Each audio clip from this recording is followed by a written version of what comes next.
Marvel, I went a little ahead in time by traveling. This video is purely for entertainment and does not infringe on copyrights or laws. The rights to the novel and image belong to the original author. We do not claim ownership.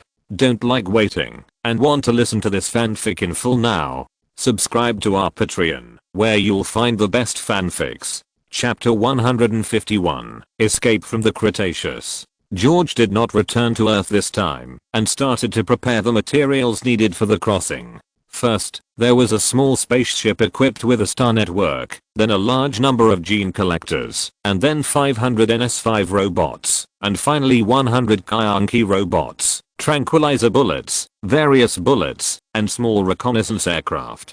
Plane, Escape from the Cretaceous plot. The story takes place in the Cretaceous period 65 million years ago. The protagonists of the story are aliens, a middle-aged man and a girl. They were originally pilots and passengers of space travel, and their spaceship fell to the Earth because it was hit by asteroid fragments in space. After escaping from a series of dinosaurs, the two of them finally started the spaceship and returned to space, while the Earth was hit by an asteroid at this time, causing the end of the dinosaur era. For George, this plane is basically not dangerous. The valuable items may be the spaceship that made an emergency landing on the Earth, but those are only of reference value and are not George's main purpose. At this time, there are a large number of dinosaurs on the Earth, and those are George's main goal of crossing this time. 6,500 years ago, in a tropical rainforest, George appeared directly in the open space. Because the time was very tight this time, George did not delay for long. After releasing the small spaceship, he released all the robots, and then let the star network control the robots to start collecting specimens. Not only animal specimens, but also plant specimens and environmental data were within the scope of exploration. 3 nights later, George looked up at the sky and saw a spaceship falling to the ground like a meteor. During the fall, the spaceship rubbed against the atmosphere and produced dazzling flames. Then George saw the entire spaceship began to disintegrate in the air and split into 2 parts. The front section of the spaceship remained relatively intact and plunged into the forest. The back section of the spaceship fell directly on the cliff on the side of the mountain. It seems that the protagonist of the story has arrived. When George finished arranging the work and appeared in the cockpit, he saw the pilot Mills sitting on the ground with a kinetic gun in his hand, and it seemed that he was preparing to commit suicide. George did not disturb Mills' choice, but with a little sense, he found the complete hibernation chamber of the little girl in the swamp not far away. After bringing the little girl back, George saw that Mills had collapsed on the ground. It seemed that he had given up the idea of suicide. "If you don't plan to commit suicide, then get up," George said. Mills might be too nervous, so he rolled over and picked up the gun next to him. "Who are you?" Mills used an alien language, which George couldn't understand at all. However, after George connected his mental power to the other party's mind, he could communicate with him mentally. The other party had never seen this method before and thought that the voice in his mind was what George said. "Don't be nervous, your gun has no effect on me, so put it down," George said and laid the girl flat on the ground. Then with a gravity control, the white kinetic rifle flew into George's hand. After checking that the little girl just didn't wake up from hibernation and was not injured, he glanced at Mills' waist and said, "Do you need me to deal with it for you? I have already dealt with it, no need." Mills still said cautiously, "In one day, the asteroid in space will hit this planet. If you don't want to die, get ready. I'll send you to the lifeboat," George said, looking at Mills who didn't move. Then he sat aside, ready to see what Mills would choose. Of course, if he chose to give up, George had no objection. He would just send the little girl over. People should always be responsible for their own choices. After a long while, perhaps he reacted, Mills quickly got into the front half of the spaceship and began to collect supplies. George didn't disturb him, but just watched quietly. A few minutes later, Mills came out again, and this time he had a lot of small items on him. George didn't ask, but picked up the gun directly, then pointed at the little girl and said, "Carry her on your back and follow me." Then he turned and walked directly to the direction of another section of the spaceship. Mills looked at George and hesitated. Then he walked to the little girl, put the little girl on his back, and quickly followed George's footsteps. After the three walked away, George's figure appeared on the open space again. It turned out that the one who had just taken Mills and the little girl away was just a multiple shadow clone. However, on this planet, relying on a clone is enough to ensure the safety of the two. George's real body came to the disintegrated spaceship and reached out to collect half of the spaceship into the space. Looking at the direction where the three people left, George teleported again and appeared next to the back half of the spaceship. After taking out the escape capsule, George also collected the remaining part into the space. After teleporting back to his own spaceship, he found that the samples here had been collected almost completely and then changed the environment to continue collecting.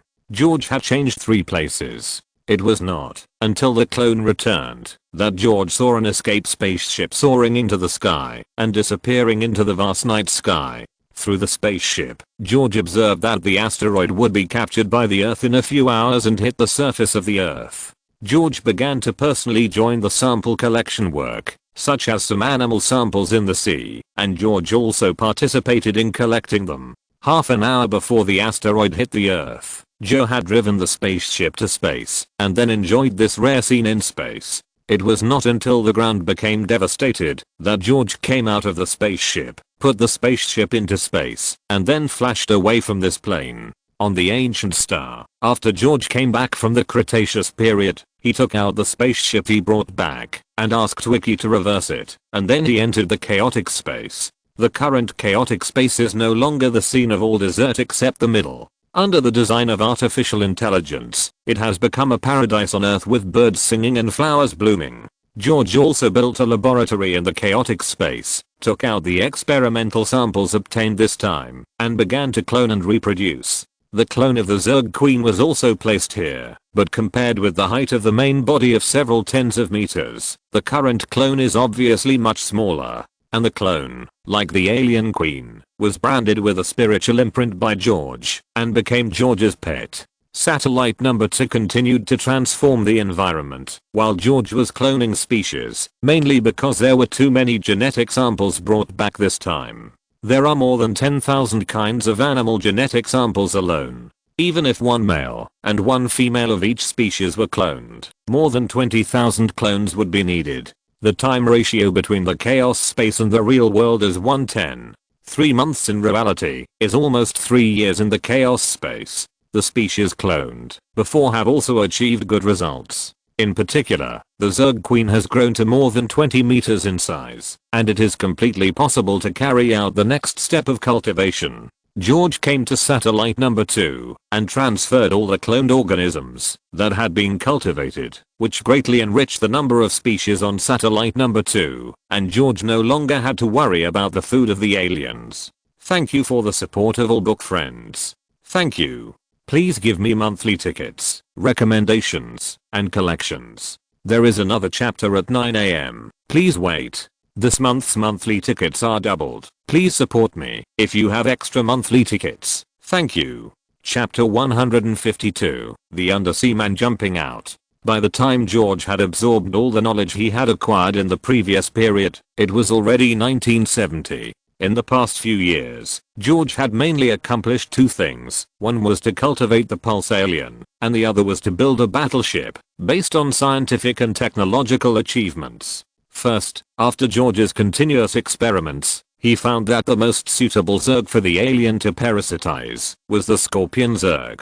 After the warriors and jumping bugs in the Zerg were parasitized by the alien, although the alien's lethality was improved, the exoskeleton armor became harder. However, in comparison, there were no particularly outstanding characteristics. The parasitic pulse electric scorpion was different. The new type of alien named by George as the pulse alien not only perfectly inherited the advantages of the alien's quick action, quick response, and good hunting. At the same time, it also inherited the pulse cannon and solid shell of the pulse electric scorpion. The sharp claws can easily tear a 1 centimeter thick steel plate. The size of the pulse alien is larger than that of the ordinary alien. It can reach 3.5 meters when standing upright, and the dark carapace has also become matte black. The biggest change is the tail of the alien. The originally slender tail has become thicker.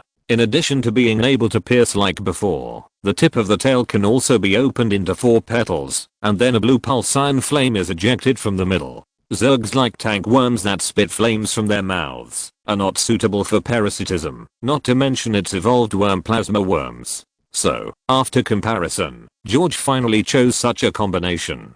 George set up a range of activities for each of the 2 races on the second satellite. It is impossible to live in peace as long as the Queen of the Alien and the Queen of the Zerg are not harmed. Appropriate competition is also beneficial to the development of the 2 races. There are also the shield technology, stealth technology, space wormhole opening technology, etc. on the Iron Blood spacecraft that were obtained before. These all require time to digest and transform the existing equipment. George also built a space battleship that is exactly the same as the Mount Olympus in the game, based on a game called Call of Duty that he played in his previous life, and named it Iron Blood. The entire battleship is 927 meters long, 151 meters high, with a wingspan of 275 meters, a maximum jet speed of 250,000 kilometers per hour, and can carry 1,500 crew members. The living area is quite complete.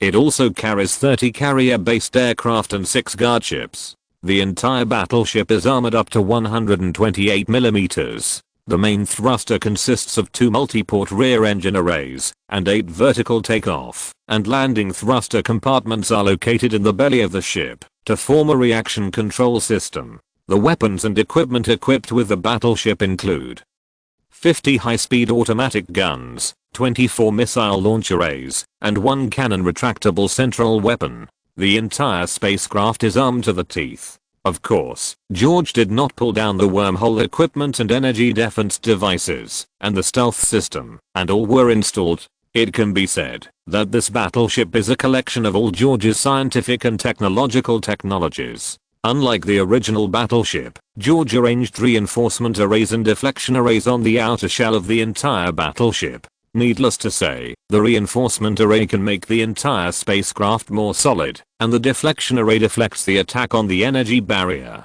Things on the ancient star have come to an end for the time being, and George is also preparing to return to Earth to rest for a while. After George returned to Earth, he lived a peaceful life on Hogwarts Island for a while. Of course, the dynamics of various forces did not escape George's eyes. First, Soviet scientist Anthony Vanko was accused of being a spy and was expelled from the country. Howard Stark has invented a large reactor and is said to be planning to rebuild the Stark Industrial Park recently. George estimated that this kid must have discovered a new element now, but the experiment could not be further developed due to the materials of this era. Then there is Peggy Carter, who, after working hard to become the deputy director, began to slowly retreat. The report of S.H.I.E.L.D. stated that Carter was going to perform an undercover mission, but the actual situation was that she was disappointed and froze herself after discovering that her friend Howard Stark was also studying the super soldier serum.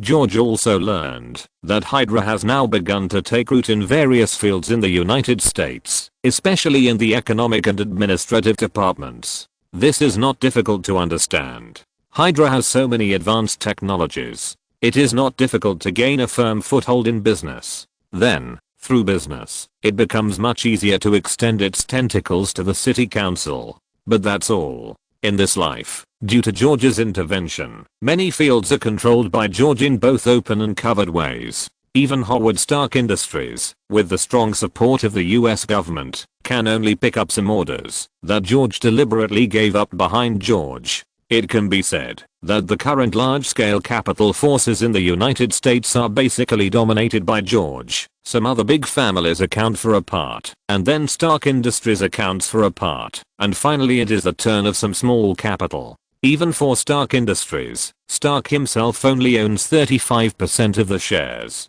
Some of the other shares are floating in the stock market, and some are controlled by various forces in both open and covered ways. Until this day, Heir called and said that there was something important to report, and George left the castle. At the company headquarters, George sat on the sofa, listening to Heir's narration. It turned out that the company's transport ship was suddenly attacked while sailing normally in the Atlantic Ocean. More than 50 crew members on the two cargo ships were all killed. Bucky had gone to investigate. According to the surveillance, after hearing a certain whistle, the crew members seemed to be hypnotized and jumped into the sea from the ship and died. After the two communicated, they felt that the matter was very difficult and there was no clue for the time being, so they reported to George. Apart from the personnel, are there any other losses? George asked. No, the ship has been resent away. Jiaring replied.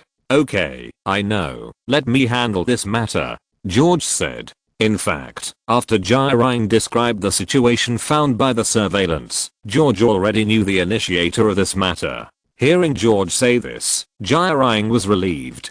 Although she didn't know George's current strength, she had seen the strength of Bucky's gang. Seeing George stand up and leave, Jiaring hurriedly wanted to interrupt. What's wrong? Seeing Jiaring hesitated, George asked. Boss, was it done by the Inhumans?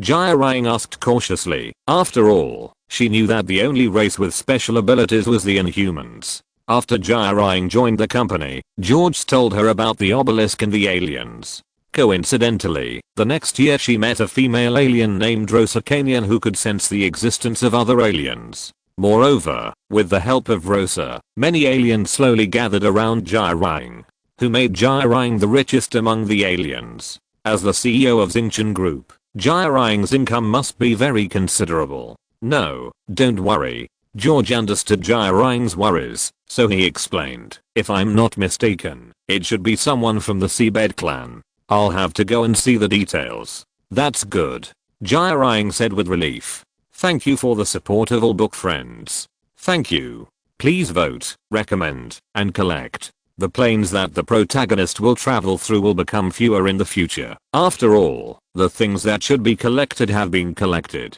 The worlds that will be traveled through include X-Men, DC World, Mummy, and Men in Black. Dear book friends, if there is a world with special rules, you can also recommend it. This month's double monthly tickets. Please support it if you have extra monthly tickets. Thank you. Chapter 153 Neymar. In the Caribbean Sea, in the air near the Yucatan Peninsula, George looked down at the calm sea surface under his feet. Boss, is it here? Bucky hovered above the sea in the flying fox plane. Yes, it's on this seabed, George replied with a smile. Perhaps no one would have thought that under this sea, there is an underwater kingdom called Talokan, where a large number of underwater people live. The underwater kingdom of Talokan is far behind the underwater kingdom of Atlantis in the DC family next door.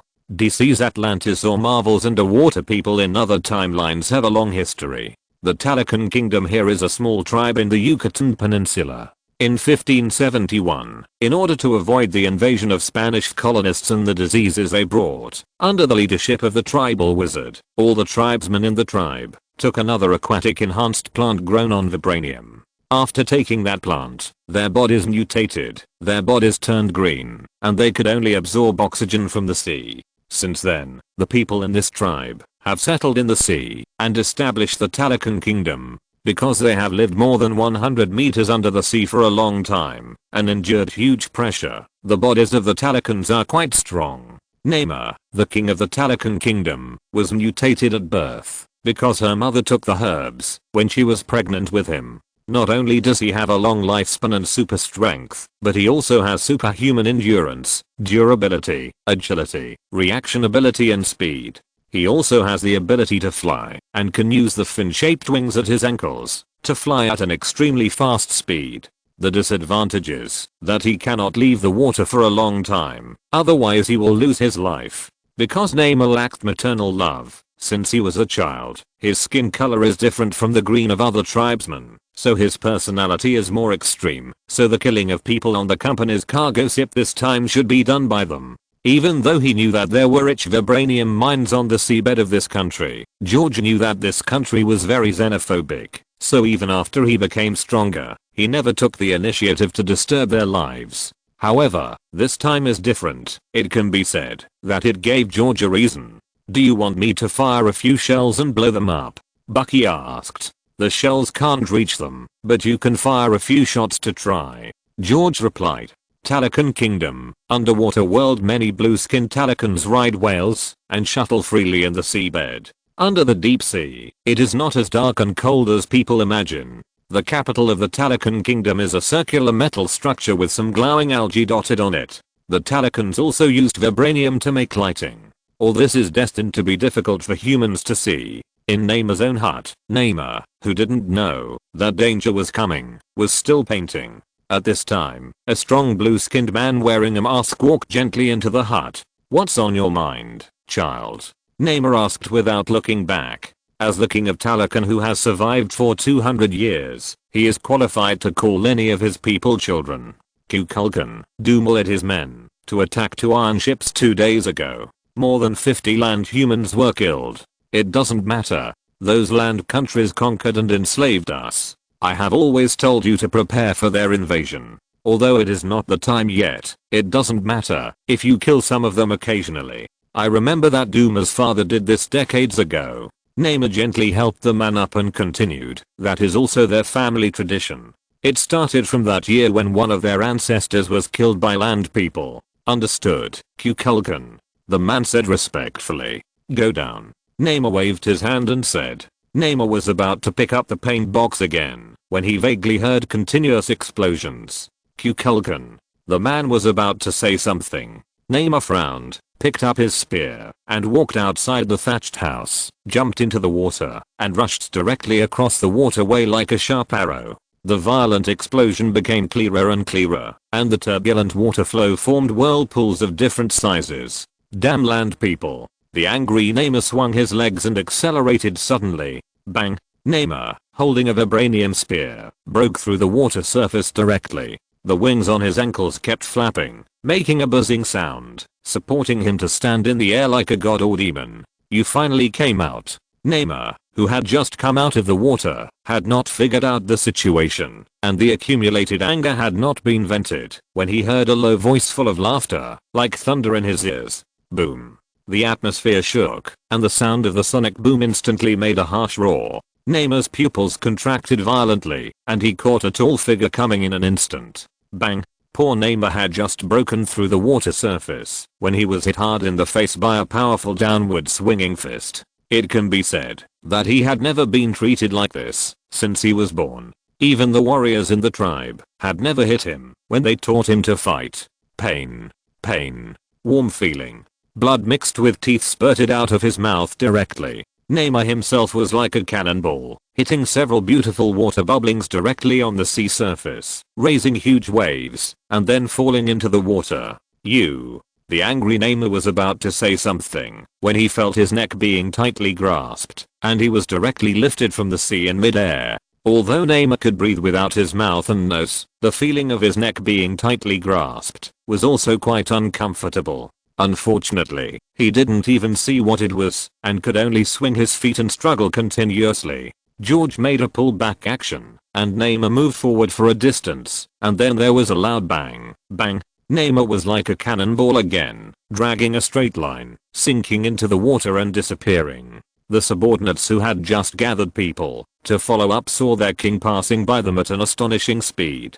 Standing on the top of the black flying fox plane, George breathed a sigh of relief. Cool. George shook his wrist, and a smile appeared at the corner of his mouth. George didn't have the habit of talking first and then fighting. Since he had already become an enemy, he would naturally beat him up first, so that the other party would listen to him properly. When the Talokan warriors caught up with Neymar again, they were also very surprised to see Neymar's swollen cheek. Are the people on land so powerful now? You know, in the hearts of the Talokan people, Neymar is like the spokesperson of God. Neymar shook off the hands of his tribesmen, picked up the spear and accelerated again, jumped out of the water, and rushed straight towards the figure.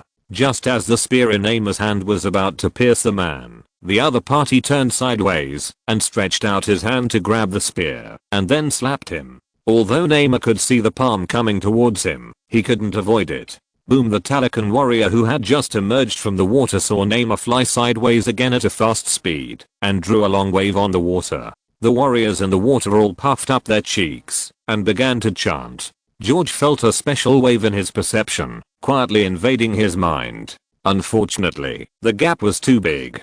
Their chanting sounded like good music to George.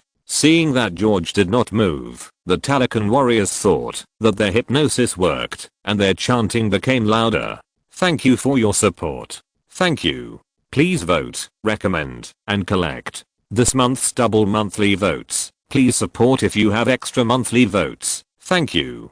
Chapter 154 Talican Kingdom. Neymar, who had recovered, saw George with his eyes closed and launched another surprise attack.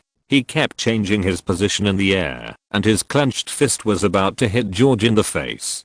Puff! The sound of a sharp blade running through his body came from Neymar's body. Neymar was pierced through the shoulder by his own spear, and then was lifted up diagonally. The Talican warriors in the water were stunned when they saw Neymar being pierced so easily. Keep going, you sing well. George smiled at the Talican warriors in the water. However, what he didn't know was that his smile was extremely terrifying to the Talican warriors in the water. Neymar wanted to retreat to get rid of the damage of the spear, but for some reason, he felt a force that bound himself to the spear and couldn't struggle. Although the warriors in the water were afraid of George's strength, they still launched a counterattack. Unfortunately, they couldn't fly, and their jumping ability couldn't reach George. A Talican warrior threw the spear in his hand towards George. George smiled and put Neymar in front of him. The spear pierced Neymar's other shoulder. Ah. Stop, stop, the other warriors said. The Talican warriors who were originally preparing to throw spears also began to put down their spears. Who are you, and why are you attacking us? Neymar asked, holding back the pain. That's what I want to ask. Why did you attack my ship? George said, looking at Neymar hanging in the air. I don't know. It has nothing to do with us. Neymar grabbed the spear with his hand to relieve the pain. Don't cry until you see the coffin. In an instant, Neymar felt that the wound that was still burning just now began to feel as painful as being burned by fire. That was George casting a fire magic on the spear to add some fuel to Neymar's wound. Neymar, I know you very well. I didn't touch you before because you didn't provoke me. Now that you are bumping into me without knowing whether to live or die, don't blame me. George said. Sir, I led the people to kill your crew. It has nothing to do with Kukulkan. At this time, a young warrior in the water said. Neymar, you see, you are not as honest as your warriors. George shook his spear and said. Ah, let me go. Who are you? How do you know us? Neymar said while enduring the great pain. You can call me Duke, and your existence is not a secret, just like you have a precious blue rock mine. George explained with a smile. By the way, the blue rock mine you are talking about is called Vibranium Mine outside. At this time, several blue-skinned Talicans who were obviously very old came out of the water. Sir, can you please put our Kukulkan down first? We will definitely give you an explanation for this matter. One of the old men said. No need to say more. You are just like those predators. You are here to seize our resources. We will not give up. Neymar said at this time. Okay, wait until I kill you, then I'll kill all of you Talicans. George said, and the hand holding the spear ignited a hot flame. The flames began to spread along the spear to Neymar, and no matter how Neymar struggled, the flames began to get closer and closer to him. Wait a minute, sir. If you have any conditions, you can make them. Several old men said one after another. Okay, I love peace, so my requirements are very simple. One is to conquer me, and the other is to hand over all those who participated in the murder of the crew that night. George stopped the spreading flames and said. The second one is no problem, but this first one, can you give us some time to discuss it? The old man said before. Okay. George glanced at Neymar hanging on the spear, chuckled, and then threw it into the sea with the spear. The Talican warriors in the sea and the elders who came up later began to help Neymar stop bleeding. Sir Duke, please wait a moment, we will get back to you after we discuss it. After saying that, without waiting for George to reply, they turned around and disappeared into the sea. Boss, why don't you just kill them? Will they not come up? Bucky asked. Haha, that's what they are thinking. They think I can't do anything to them if they hide under the water for 100 to 200 meters. I want them to despair when they are happiest, and I can catch them all in one fell swoop, right? George explained with a smile. Boss is really thoughtful. Bucky said. Okay, stop talking about nice things. Steve has Peggy who is willing to freeze herself and wait for him. When will you find one? George asked gossipingly. Forget it for me. There are so many girls out there. Why do you want to hang yourself on a tree? It would be so much better to be like Howard. Bucky said with a smile. Didn't he also find a girl named Mariah to date? George said. As for him, who knows how long he can last, and you don't know that he has asked out the girls on the cover of the company in every issue. How can such a romantic person get married honestly? Bucky said with envy. Don't be envious. If you are willing to spend money, you can do it. As the head of Star Security, don't tell me you are short of money. George said with a smile. Forget it. There are only 12 every year. I'm too lazy to compete with those people. Bucky raised his left hand to signal. I told you that I can replace you with a normal arm or add simulated skin. You can choose not to. Who can you blame? George said after taking a look at the metal arm. After you add holographic imaging and anti-detection functions, it is much stronger than ordinary arms. And this is vibranium, which can be comparable to Steve's shield. The key is that I'm used to it. Bucky shook his left hand and said, I think you just want to compete with Steve. George saw through Bucky's purpose and said, in recent years, there are not many people who can be regarded as friends by George. Bucky can definitely be counted as one of them. When George is free, the two often drink together, so they are naturally much more relaxed when chatting. Boss, do you need me to fire a few more shots to try? Bucky asked immediately when he saw that the time was almost up. No, I'll go directly over there. After saying that, George stood up and disappeared in the plane in an instant. On the other side, after Namor was taken back to his thatched house, an elder immediately called a wizard to treat Namor's injuries. Then they started to discuss it, but in the end, after Namor bandaged his injuries, he glanced at the people in the house and said, okay, there's no need to discuss this matter. Notify all the people that they are not allowed to go to the sea surface for a period of time. Everyone stays under the water. I don't believe that he can get down here, which is 140 meters deep. Yes, the waterways outside the capital are complicated, and it's even more difficult to get in if you don't know the correct entrance. At this time, an elder echoed. If you find it in. At this time, an elder said. The seabed is our Talakan's territory. We can't beat him on land, but we are not afraid of him in the water. Another elder said. Not bad X30. Are you so sure that I can't get in? At this time, a slightly playful voice sounded outside the house. Thank you for your support, all book friends. Thank you. Please vote, recommend, and collect. Chapter 155 Vibranium Mine. The Talakan Kingdom is conservative, almost never communicates with the outside world, and is quite resistant to all new things, especially things from the land. They advocate primitive systems and traditions, which is why the Talakan Kingdom is quite backward.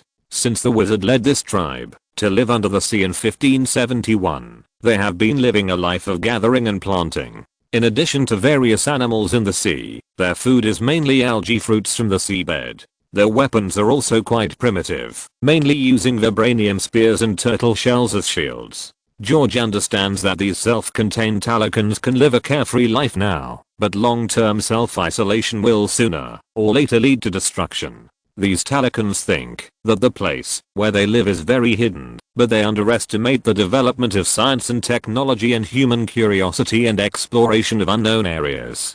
Don't say that they have rich vibranium resources here. Maybe they don't understand that they themselves are the source of the war. As long as the capitalist countries on land discover such a magical group of people, their fate can be imagined. Dissection, research, and then being kept in captivity are probably the best results. Just like the current United States, an Indian tribal reserve has been established for the indigenous people of that land, which is almost the same as a large animal nature reserve park.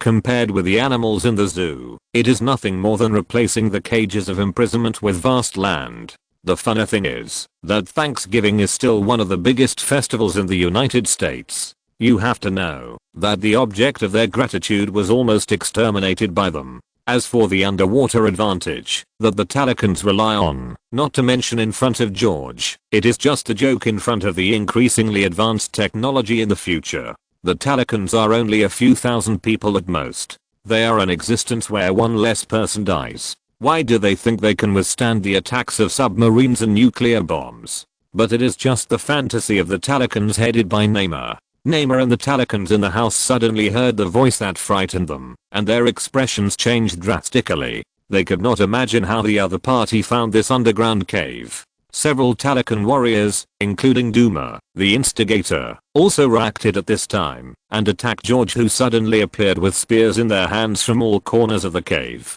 George's palm flashed with lightning, and the warriors who rushed over didn't even have a chance to dodge and were directly killed by the iron ball. Blindly giving in will only be regarded as weakness. Since George has shown his strength before, the behavior of these warriors now is naturally a way to die. Duma, Kalba, Namor and a group of elders who heard the movement outside came out of the thatched hut and saw the young warriors fall into the ground. "You devil," an elder shouted at George. "I killed 5 people, so you call me a devil? Are the dozens of people on my ship not human lives?" George asked with a smile. "And I just heard that you are not going to agree to my request, right?" Namor was still preparing to move, but suddenly felt a gravity on his body, and his movements began to be restricted. And as the gravity became stronger and stronger, Namor could no longer straighten his back, and the other elders even lay directly on the ground. Since the Talakans have lived in the deep sea for a long time, they are indeed more resistant to pressure than ordinary people on land. So George continued to increase the gravity field until Namor could not bear it and knelt down directly, and the other elders began to vomit blood. "Wait a minute," Namor shouted. "We are willing to surrender. What about you?" George looked at the elders who were vomiting blood again. "We choose to surrender. X5 Well, go and gather all the people of the Talakan kingdom in your temple. I accept your surrender," George said. "Yes." The elders looked at each other, and strong sadness surged in their hearts. Only an hour had passed, and it felt like the world had changed. Kukulkan, who had asked them to resist the land humans at any time before, also chose to surrender first. These people felt sad and helpless in their hearts, and finally they could only choose to bear it. Half an hour later, the capital of Talakan, the hall, in fact, the so-called hall is just a luminous device made of vibranium energy storage, and their throne is also a whale skull. When all the people of the Talakan kingdom gathered in front of the hall, they heard the news of surrendering to George from Namor, and the whole hall was filled with excited discussions. At this time, George appeared in the middle of the hall, and then the spiritual power he exuded shocked every Talakan citizen. "People of Talakan, from today on, I'm your king." George's words were instantly transmitted to every Talakan through his spiritual power.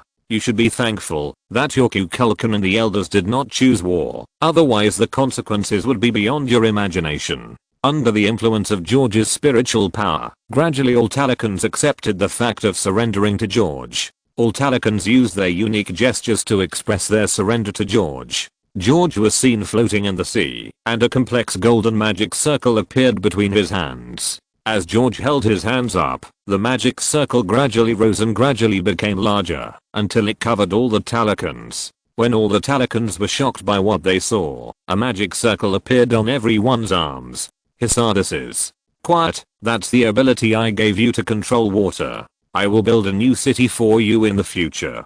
Talakan rise, Talakan rise." After giving all Talakan people the ability to borrow, George, led by Namor and the group of elders, began to visit the entire Talakan kingdom. Overall, this place is still very primitive, and the people here still live in stone caves. After a general understanding of the environment, George told Namor and the others to keep everything as usual, and he flashed back to the flying fox. As for those who attacked the fleet before, the ending is naturally needless to say. "Boss, can they really breathe directly in the water?" asked Bucky, who was driving the plane. "Their ancestors just mutated their respiratory systems after taking herbs. Let's go back to headquarters." George returned. "Okay, boss." Bucky turned on the cloaking device and controlled the plane to fly to New York. New York, Star Group headquarters. "The matter has been handled, and this situation will not happen again. By the way, buy this piece of land."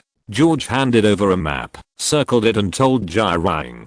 This time, it was a piece of cake for George to go to the Talakan kingdom. But the vibranium mine is indeed a real benefit. Moreover, Talakan does not use vibranium much now. except for some consumption in making spears. There is almost no consumption. George asked Jiraiya to buy the surrounding land, because George remembered that there was an entrance leading directly to the vibranium mine. The wizard collected mutant plants from the waterway there. When he came back just now, George also collected a mutant plant and planned to take it back to Dr. Erskine for research.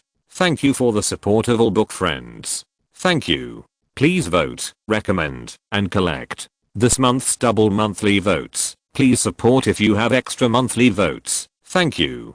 If you're listening to this novel on a channel other than Fanfic World, it means they downloaded and uploaded it without effort. We cordially invite you to visit our channel, Mundo Fanfic Novelos. There you'll find the original version of this story and you can explore many other novels of various genres. We're waiting for you to immerse yourself in a world of incredible novels. Chapter 156, Visitors from the Starry Sky. George actually didn't have much ill will towards this closed Talocan, except for a few Talocans who were close to Namor and had ill will towards the land people under the influence of Namor's thoughts. Most Talocans lived a secluded life. The disturbances of the outside world had nothing to do with them. As for the Talocans, George didn't plan to organize them into an army. After all, they were not suitable to stay on land for a long time.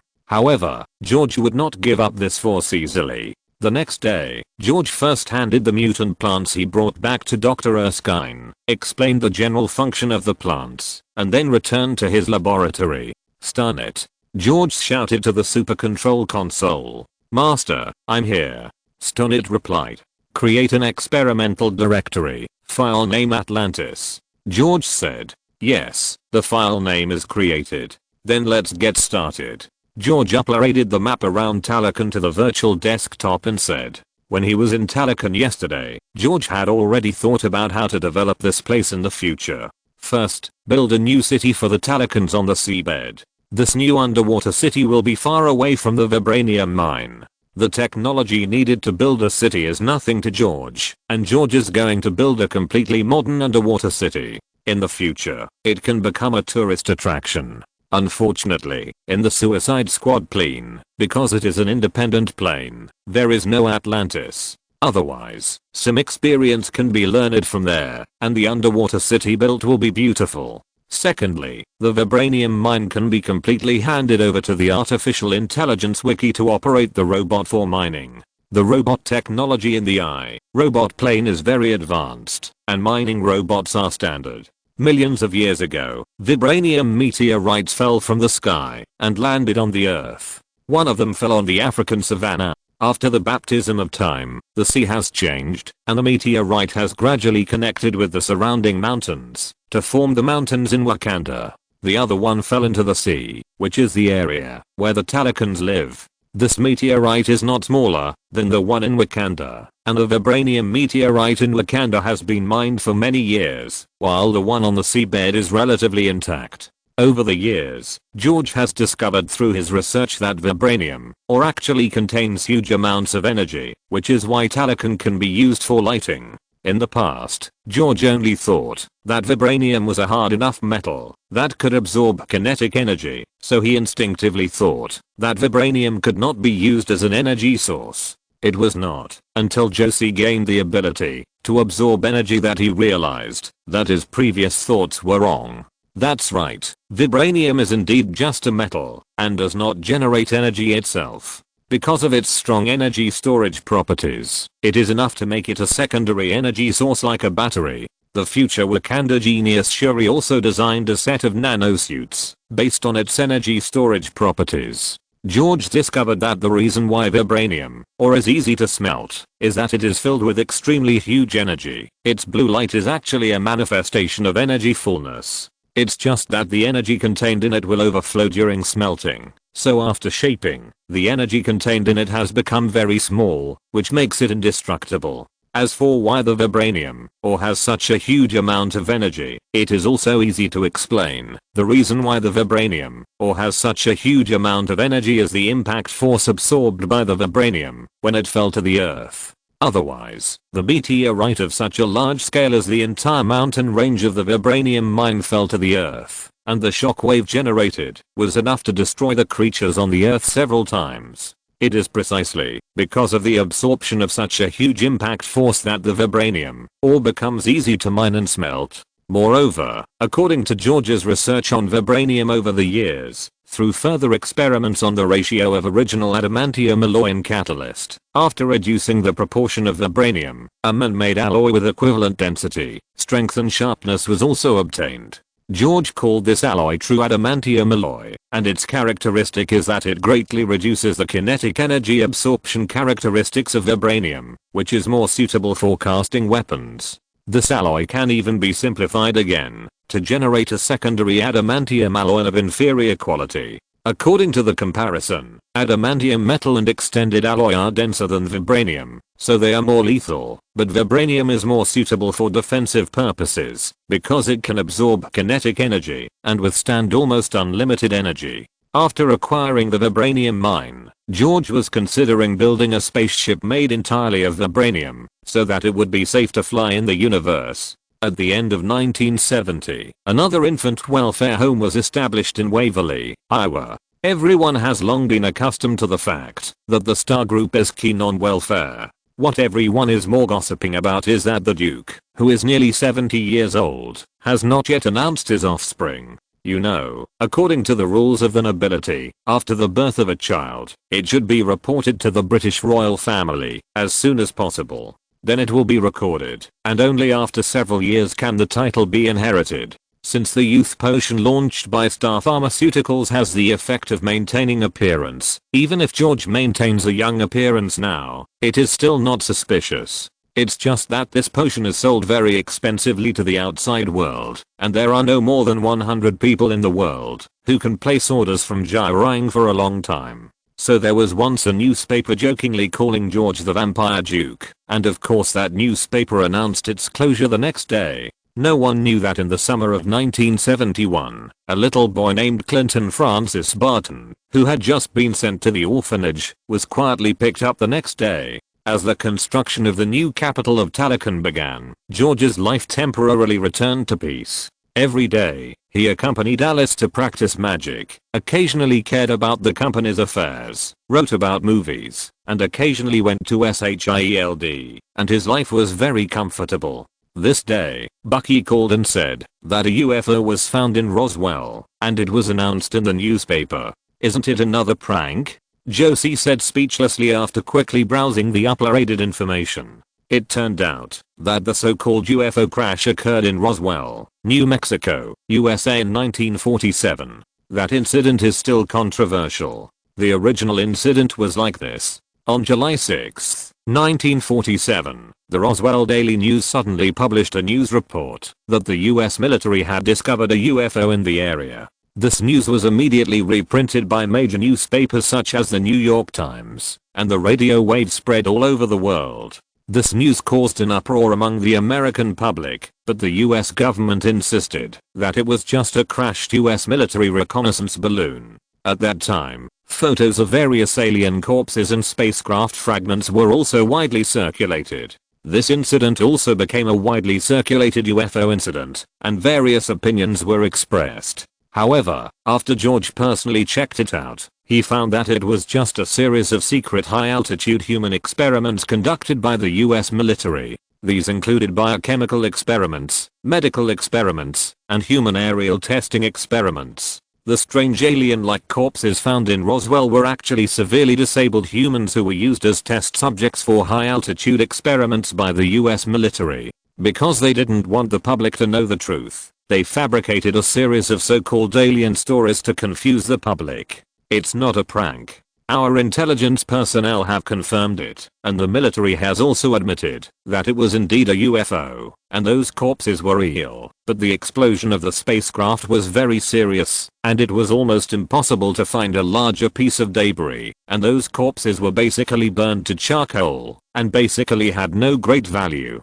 Bucky reported. Oh, then you go check it out yourself, and bring back a sample of the body. Don't worry about other things. Remember, if you see a woman with strange behavior, ignore her. George seemed to have heard something, and ordered on the phone. Okay, boss. Bucky replied. After George finished the call, he sat on the recliner, looked up at the starry sky, and said to himself, Could it be you, Doctor? Thank you for the support of all book friends. Thank you. Please vote, recommend, and collect this month's double monthly votes. Please support if you have extra monthly votes. Thank you. Chapter 157 Mall. George stood up from the rocking chair and went to the study. He shouted to the sky, "Stun it, adjust a satellite to New Mexico. I want the image of Roswell." "Yes, it is being adjusted. The estimated time is 10 minutes. Stun it replied. "Report anything abnormal immediately," George said. "Okay, sir." While waiting for the satellite, George also thought about upgrading the satellite. Because the satellite technology used before was from the Technology and Suicide Squad, and the satellite was not updated after obtaining new technology. This caused the aliens to enter the Earth, and George was late to realize it. However, George can understand that aliens often visit this broken place on Earth. Like the rough man Drax the Destroyer in Guardians of the Galaxy, in a certain origin. He was called Arthur Douglas, born in Burbank, California, USA. He was originally a real estate agent. One day, Arthur was driving through the Mojave Desert with his wife and daughter Heather, and accidentally witnessed Thanos' spaceship passing by. In order to avoid exposing his whereabouts, Thanos attacked Arthur's car. Arthur and his wife were unfortunately killed. His daughter was later adopted by Thanos' father, and became Moondragon. Arthur himself was given a new body and power by Thanos' grandfather to fight Thanos, and Arthur became Drax the Destroyer. Like Cyclops' parents, the couple took their 3 children out to visit their long-lost parents in a plane, and then they were abducted by aliens. Cyclops' parents threw Cyclops and his second brother off the spaceship, and the couple and their youngest son were abducted by aliens. Not to mention the famous Star-Lord. His father came to Earth for vacation and fell in love with his mother. When his mother died, he ran out of the house crying and was caught by Yondu at the door. So the Earth is basically like a sieve. Everyone comes at will, without defense. The protector of the Earth, the Ancient One, only targets invaders from other dimensions, and she will not care about normal entry and exit of the Earth through spacecraft. Another, the ruler of the 9 realms, King Odin, is already old, and there is also the Ancient One on Earth, so he basically doesn't care about things on Earth. This has led to the current situation on Earth, where people can come and go freely. However, in the eyes of those aliens, the Earth is just a remote and backward planet. So it is not worthwhile to provoke the Nordic ass for this broken ball, and no alien race wants to occupy the Earth. Considering the possible security issues in the future, it is not safe to just upgrade the satellite system. The defense base and space battleships must also be prepared. The satellite is in place and the picture is being transmitted. Starnet reminded at this time. George carefully observed the picture projected by Starnet and did not find any useful information on it. However, this did not bother George. The next moment, George came to the neighborhood near the alien spacecraft discovered in Roswell. Perhaps it was affected by the news of the alien spacecraft, so it is very lively here now, and people are talking about alien incidents everywhere. It seems that the habit of watching the excitement is the same everywhere. Moreover, George heard many people claiming to have seen aliens with their own eyes, but the aliens they described were more appropriately described as alien monsters, which sounded fake. George stood there for a while, and then walked straight to a bar on the corner. "Boss, another drink." George heard a slightly magnetic female voice from the bar as soon as he entered the door. "Hey, beauty, you've already drunk a lot," the fat bartender uncle advised. "Old Tom, serve the wine quickly. Don't worry about the beauty getting drunk and not paying. If she gets drunk, the wine will be on my side." Haha. A slightly teasing voice shouted. "Yes, old Tom, we are betting on who can hold the beauty tonight. Don't spoil the fun." "Yes, stay out of my business." Haha.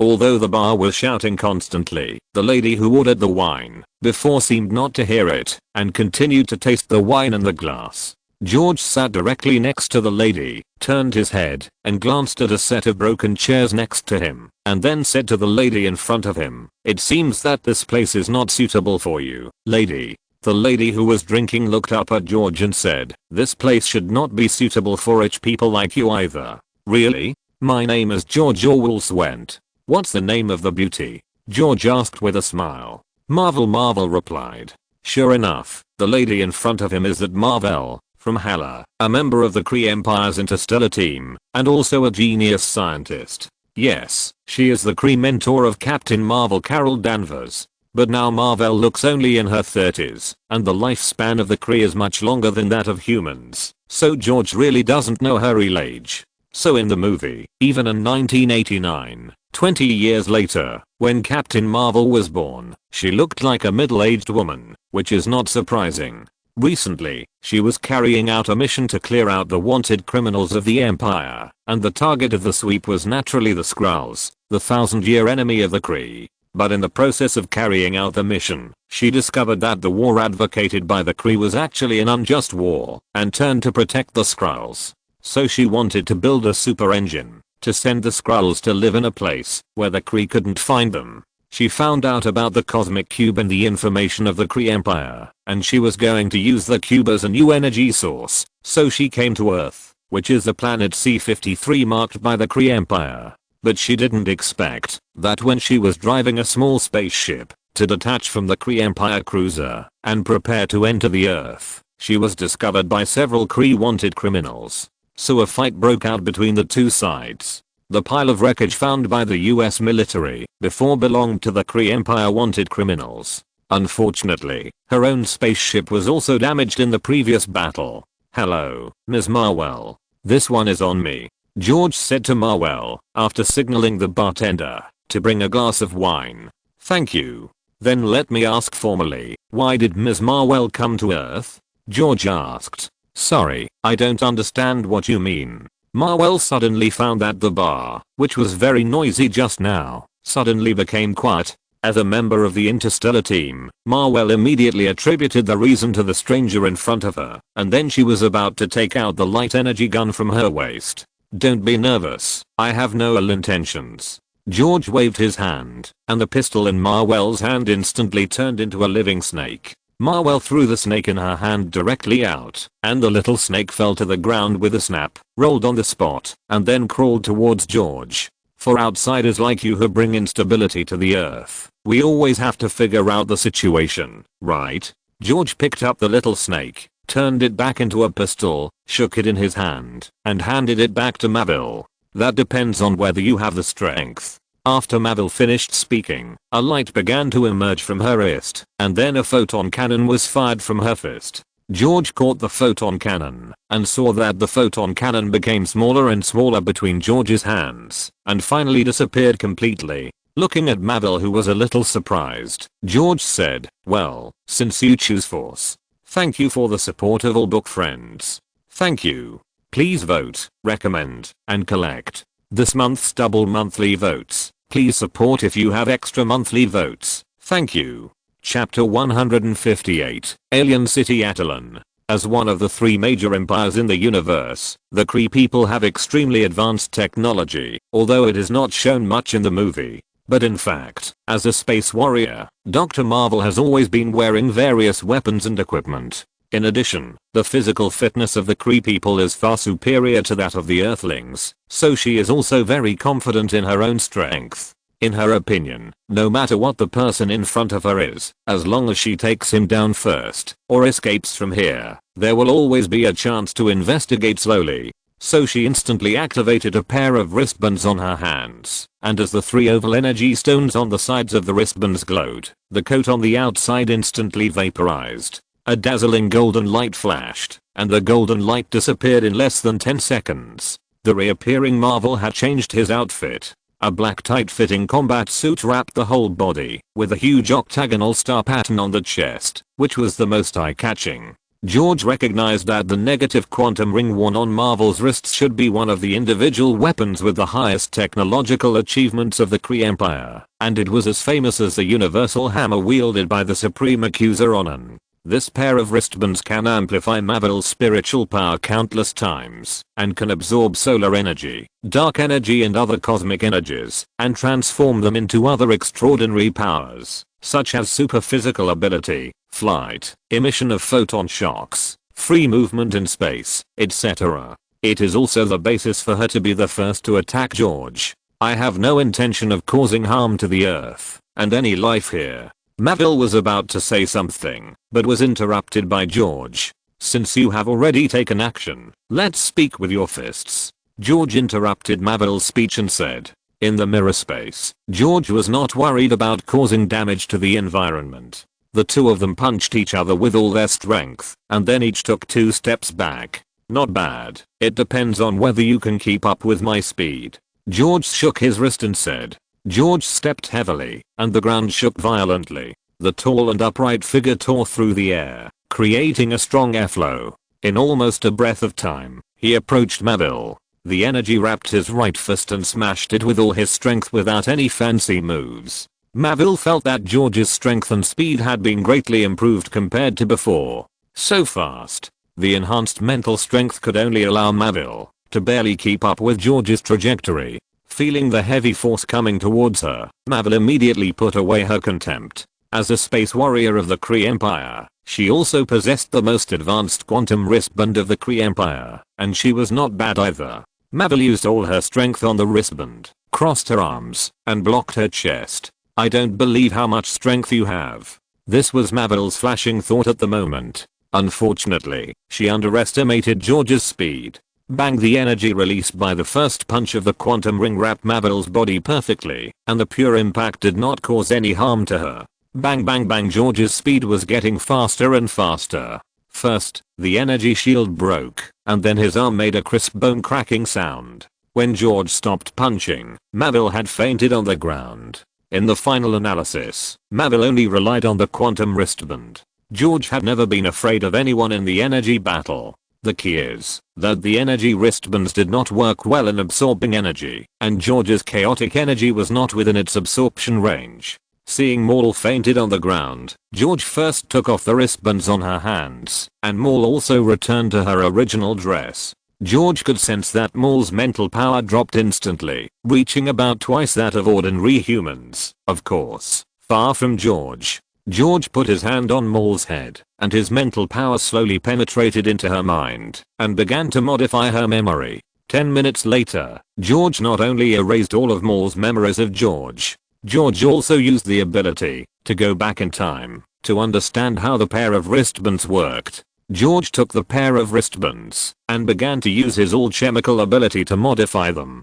Due to time constraints, George only installed an energy circuit in it. If Maul fights George again next time, George can interfere with the energy circuit and make the quantum wristband temporarily ineffective. Put the modified wristband back on Maul. George took her to a remote corner and then left her directly. When Marwell wakes up, she will only remember that she drank a lot of wine, and then she will not remember anything after that. George even sprinkled some strong wine on her clothes. George did not think of killing Marwell directly. After all, if the original timeline remains unchanged, the final Pegasus plan will be successful. George also wants to see if the super engine she developed is more efficient than George's existing engine. As for Captain Marvel, it doesn't matter whether it still exists at that time. George doesn't care. George did not return to the castle, but flew directly into space, because George just found a set of coordinates in Marwell's mind, where her Kree Empire warship was docked. George approached in stealth, and then entered the spaceship directly through teleportation. Since he had obtained the authority code of the spaceship's intelligent brain before, George was not worried about triggering the alarm. Soon, George asked the star network on his wrist to download the information on the cruiser, including the star map that George wanted most. Then, after implanting a secret door in the monitoring system, George withdrew from the battleship. Suspended in stealth in space, George set his sights on the moon. George has not forgotten that there is an inhuman city on the moon, that is Attilan. Long ago, the Kree and the Skrulls fought a war. The Kree discovered the spiritual creatures of the earth with the potential for genetic modification in the stationed area between the two empires. So they experimented on the human body, transplanted and modified genes, and attempted to establish a superhuman army to fight against the Super Skrulls enhanced by technology. Later, for unknown reasons, the experiment was abandoned. The surviving individuals gradually developed their own social and cultural structure, that is, the Inhumans. Attilan is the home of the Inhumans for generations. About 7,000 years ago, the Inhumans began to get tired of the harassment of humans, so they decided to build their own city. Under the leadership of the Inhuman King, the Inhumans chose a small island in the North Atlantic, about 200 miles from Iceland, as the location of their future capital. After decades of hard construction, the city was named Attilan, a name derived from the legend of Atlantis. Since then, Attilan has gradually become the largest gathering place for Inhumans. For thousands of years, the Inhumans have lived in Attilan, without any contact with human society. Only a few Greek or Viking sailors who have wandered have had the privilege of admiring the magnificence of Midgard. Later, the Inhumans began to worry that their existence would be discovered by humans. When an Inhuman was accidentally captured by humans, the young Black Bolt decided to move the whole tribe to a safer place. Through powerful anti-gravity machinery, Attilan and its foundations were completely moved to the Himalayas in China, a more isolated place. Attilan was also called the Great Sanctuary of the Inhumans at this time. While in the Himalayas, in an accident Black Bolt destroyed all the ancient buildings, and Attilan had to rebuild. When the air on Earth began to become dangerous to the Inhumans, Attilan opened its protective shield. It has a total of 5 defense systems. There is also a trillion-volt fence, an extremely powerful air filter, and an extremely strong huge protective shield. Fearing the harsh environment and diseases on Earth, Attilan moved again. Neither the Kree nor the Inhumans have the ability to survive in space. The ancient Kree built a regional atmosphere, which they called the Blue Zone, where the current Inhuman city of Attilan is located. Thank you for your support. Thank you. Please give me a monthly ticket, a recommendation, or a collection. This month's monthly ticket is doubled. Please support me if you have extra monthly tickets. Thank you. Chapter 159 Black Bolt. George's arrival was quite coincidental. Attilan was not peaceful today. The city was full of shouts and cries of killing. Looking around, you could still see a lot of dead bodies. Most of them were soldiers wearing uniforms. Occasionally, there were a few Inhumans with obvious deformities who had absorbed the Terrigen crystal. Although the energy enveloped the entire city, it did not have much impact on George. George waited outside the shield for a while and understood what was going on. Simply put, Black Bolt's brother was causing a coup again. Why did I say again? It was because, similar to the Thor brothers, Black Bolt also had a brother who was secretly trying to cause a coup, and he had done so more than once. In fact, Attilan would launch a coup every few years, not because Black Bolt and his brother were mentally ill, but simply because someone was deliberately condoning it behind the scenes. Attilan was relying on armed coups to consciously suppress population growth. Anyway, the first people to jump out of resistance were always the troublemakers. As long as these people were killed, the rest would be a mob. The troublemakers are harvested every few years, and the rest must be honest people who will not resist, even if they are oppressed and exploited. This is in line with the expectations of the alien elders. Of course, this has a lot to do with the social structure of Attilan. Attilan is a holy place for aliens, but classes exist everywhere.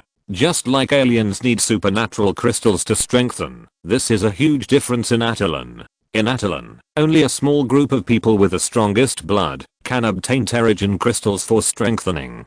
In addition to the royal family, one person can enjoy one. Even if the civilians and soldiers have good genes and are loyal to the royal family, they need 10 people to share one Terrigen crystal. Low genetic power, coupled with the insufficient strength of Terrigen crystals during mutation, is also the fundamental reason why many aliens are not human after genetic mutation.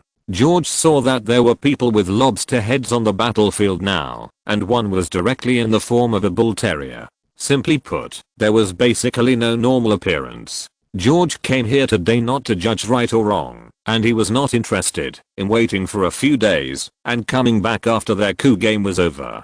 So, George teleported directly into the protective shield. Stop.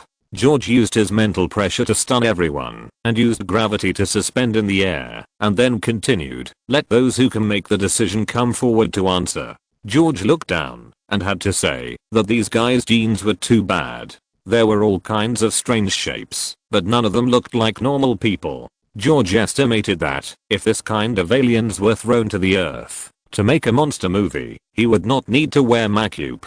Although the aliens below did not know who George was, they could indeed feel his strong mental power. In just this moment, there were not many aliens who could still stay awake, and the others were directly stunned. Invasion. The two gangs who were fighting fiercely just now put aside their conflicts and pointed their spears at George. Bows, hammers, and kitchen knives all flew towards George. The enhanced aliens had a slightly higher mental power, so they could still stay awake. Alas. George took a look at the resistance army below who did not even have a decent weapon. They were really just a group of sad aliens. George leaned forward with one hand, and the gravity of the square where the battle was taking place suddenly increased. The messy weapons that flew in front of George also fell to the ground at a faster speed. Their masters were all lying on the ground at this time, and only a few aliens who looked extremely strong were still struggling. Killing a chicken to scare the monkey is the fastest way to get an equal dialogue. Of course, George would not massacre ordinary people, but it was a pity that these people were abandoned by both sides. Even if George did not come, no matter how the coup would develop, these people would not escape the fate of being repaid later. Wait a minute. At this time, a group of people suddenly appeared on the high platform of the square, and George's eyes were all on the burly man in the middle. A black tight combat suit covered his whole body. His strong muscles were full of deterrence. His eyes were solemn and dignified, and coupled with that square face, a momentum of majesty without anger emerged spontaneously. Unfortunately, it didn't work for George. George immediately confirmed the identity of this man through the tuning fork on his forehead. He was the king of the Inhumans, the Black Bolt King who could easily flatten a city. George turned his eyes to the woman who had just spoken. She had a beautiful face, a graceful figure, and half-exposed shoulders. The most eye-catching thing was her long red hair that fell to the ground. George knew that this was the queen of the Inhumans, Medusa, whose superpower was to control her hair. There was also a tall and strong man next to the woman. His rock-like muscles were full of strength, his skin was brown, and his face was rough. He looked like a fierce general who charged into battle, but his calves were completely different from those of humans. They were like the anti-joints of the devil, and there was a pair of hooves where the soles of his feet should be. This was Gortools. He had a strong physique, and could create high-intensity seismic waves. Behind the two of them was a huge monster that looked like an English bulldog, but was actually several times larger. This bulldog was just rampaging on the battlefield. Black Bolt and others should have been brought by him. His name is Bo Shangfeng.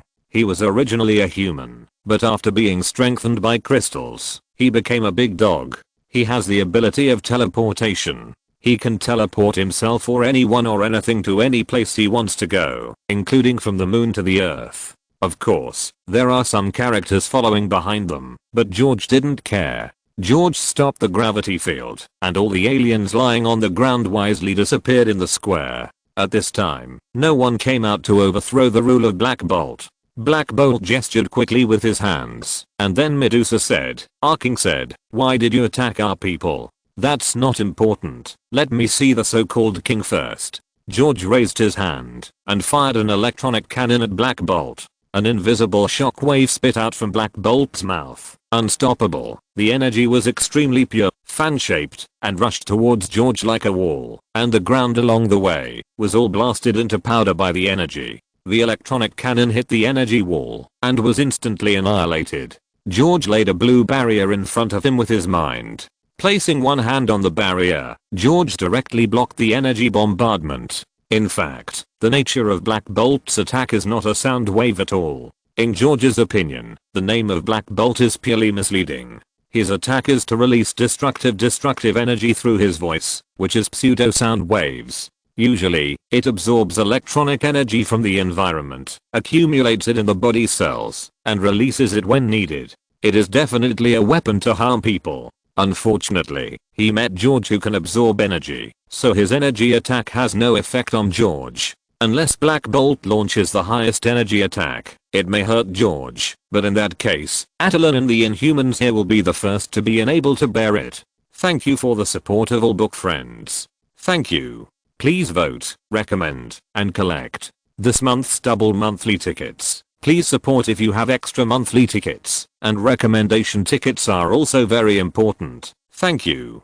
Chapter 160 Dr. Zora. Seeing George take the tentative attack, Black Bolt shouted again, and a greater energy attacked George. George changed to put his hands in front, and with a boom, the energy hit the surface of the blue shield, and George only took a half step back. The energy is good, but it's a pity.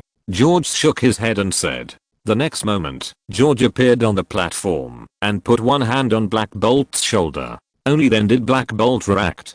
Teleportation is a move that can only be beaten at close range, unless there are corresponding means. However, considering that he was not here to destroy Attilan, George just put his hand on Black Bolt's shoulder, and did not take the next step. When Black Bolt instantly felt the big hand on his shoulder, he knew that he had lost. So he immediately closed his mouth, and stopped outputting energy. Although Black Bolt himself has strong fighting ability and the ability to fly, these abilities can't hurt George at all. No matter how powerful the attack is, it's nonsense if it can't hit the target. After closing his mouth, Black Bolt began a series of gestures with his hands. Medusa at the side stepped out to translate at the right time. Arking wants to know why you came to Attilan. Are you from Earth? I'm from Earth. Ms. Medusa, you don't need to translate. I think we have a better way to communicate. George extended his mental power, connected with Black Bolt and Medusa, and used mental power to speak. The mental power of the Inhumans is generally not high, and mental power is generally hard to defend against. Just like now, George suddenly spoke in their minds, which scared them directly. Ah. I didn't expect you to have mental abilities. Do you know us Attilan well? Black Bolt and Medusa looked at each other, and said with lingering fear. Don't worry, I actually have no ill will towards Attilan and the Inhumans. I just came to get to know you, and then give you some advice. George said. Please go ahead. Black Bolt said. First, the Earth is not simple now, so please take care of your people, and don't set foot on the Earth easily. Once you do something out of line on the Earth, the consequences will not be what you want to see. Second, I plan to build a lunar base on the moon, and I came to say hello to you first. Also, the Earth and the solar system will not be stable in the future, so if you want a stable life, I can find another place for you. George finished everything in one breath.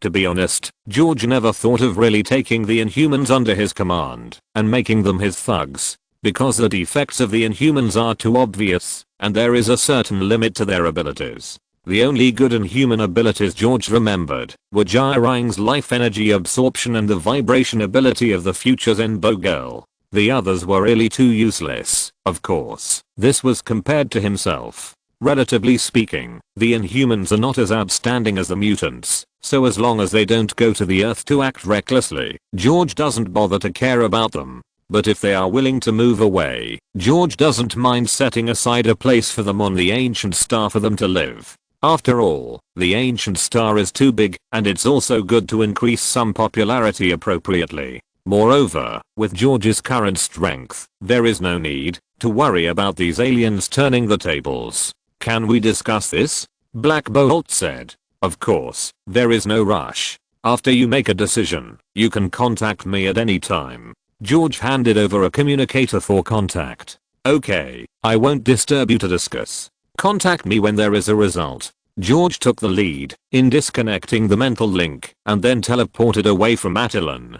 In fact, George is also very interested in Attilan's technology. After all, the technology used here is the technology of the Kree Empire, and there are still many things worth learning, like regional atmosphere technology, protective shield technology, etc. Although Attilan uses a crystal energy, which is different from the energy system George obtained before, they are the same in the end, and they are all the use of energy. Learning more about different technologies will also help George develop the use of gravity, and George is also very interested in Attilan's gene mixing technology. After leaving Attilan, George did not rush back to Earth. Instead, he chose a place on the front of the moon, and personally laid a large-scale barrier. From the outside, nothing seems to have changed. In fact, no matter how big the movement is, it will not be discovered. Then George went back to the Ancient Star and transported all the engineering robots and materials. Of course, the cruiser Iron Blood and 4 fast attack ships were also transported. George handed over the construction of the base to Wiki, and the blueprints were directly used from the moon base blueprints in Starship Troopers. The key is to build a super large radar system and install the stealth system and anti-stealth system in Predator. At that time, use the stealth method in Magic to deal with it. I believe that, unless George himself is exposed, it will be difficult to find him, based on the level of technology on Earth. After telling Wiki to pay attention to Attilan's movements, George went straight back to the castle. In the next period of time, George occasionally checked the construction of the moon base, and then checked the various information sent by Bucky. For example, George saw a message that Marvel had replaced a scientific researcher in the Pegasus project. For some of these messages, George would specially reply to explain how to proceed with the next step, and some unimportant information would be directly passed over. For people like Marvel, they only need to keep observing until the Pegasus project is completed. The alien tissue that Bucky brought back before was also tested. It was too damaged to be worth studying. However, George went to Dr. Marvel's spaceship again and extracted some genes from the Skrulls for research. George was very curious about the Skrulls' ability to transform into others at will. George felt that, if he could study this ability thoroughly, it would play a huge role in strengthening his body. Time passed by little. Since the last visit to Attilan, there has been no news from the Inhumans. It seems that they chose to stay in the blue zone of the moon and did not want to change places. George could understand this. After all, the blue zone of the moon was the most suitable place for them to live. It was normal for them to be uneasy about the place provided by George, an outsider who had only met them once. Although there was no news from Attilan, another news came to George. Dr. Zala had been diagnosed with cancer. Although it was in the early stage, there was no good treatment for his disease at present. S.H.I.E.L.D. attaches great importance to the handling of Dr. Zala and has specially convened a Security Council meeting for this purpose. More importantly, Howard Stark submitted a proposal about Dr. Zala. Thank you for the support of all book friends. Thank you. Please vote, recommend, and collect this month's double monthly votes. Please support if you have extra monthly votes, and recommendation votes are also very important. Thank you. Chapter 161 Blinded by Greed. Delta Wing Building, Conference Room. The morning Security Council meeting went very smoothly, although some directors raised objections. After all, no one had ever done such a thing as uploading consciousness, and the dangers it would cause were beyond everyone's imagination. But in the end, everyone agreed to the experiment of uploading consciousness under Howard Stark's excellent eloquence. George only asked a few technical questions in the meeting, neither expressing support nor explicitly agreeing. However, in the final vote, George still voted in favor, because George also wanted to see the relationship between this kind of uploading consciousness and the soul. Next, the experiment was carried out step by step under the supervision of the Security Council. It turned out that the entire plan of the consciousness transfer experiment, including the equipment, was a plan developed by Dr. Zora himself. In other words, the entire experiment was actually promoted by Dr. Zora behind the scenes. As for why Howard Stark was so active in promoting the experiment, it was not difficult to understand. From such a long period of cooperation, Howard Stark could also see that Dr. Zora had reservations about SHIELD, which could be seen from the results. Dr. Zora's talent is obvious to all. Howard Stark developed the arc reactor himself, which was also made using Dr. Zora's ideas. This can be easily seen from the shape of the arc reactor. So once Dr. Zora's memory is uploaded in the form of data, it is equivalent to putting all his memories in front of others. At that time, Howard can get more information and inspiration from those data. As a businessman, how can Howard not care about such things? As for the reason why other member states finally agreed to conduct the experiment, it is also very simple. If the experiment is successful and proven to be safe and reliable, it will be a way to achieve disguised immortality. Naturally, no one will object at this time. 3 months later, the experiment was carried out at the former recruit base in New Jersey. On the day of the experiment, the directors, including George, also went to the scene in person. In a laboratory nearby, a high-tech helmet was placed next to a chair.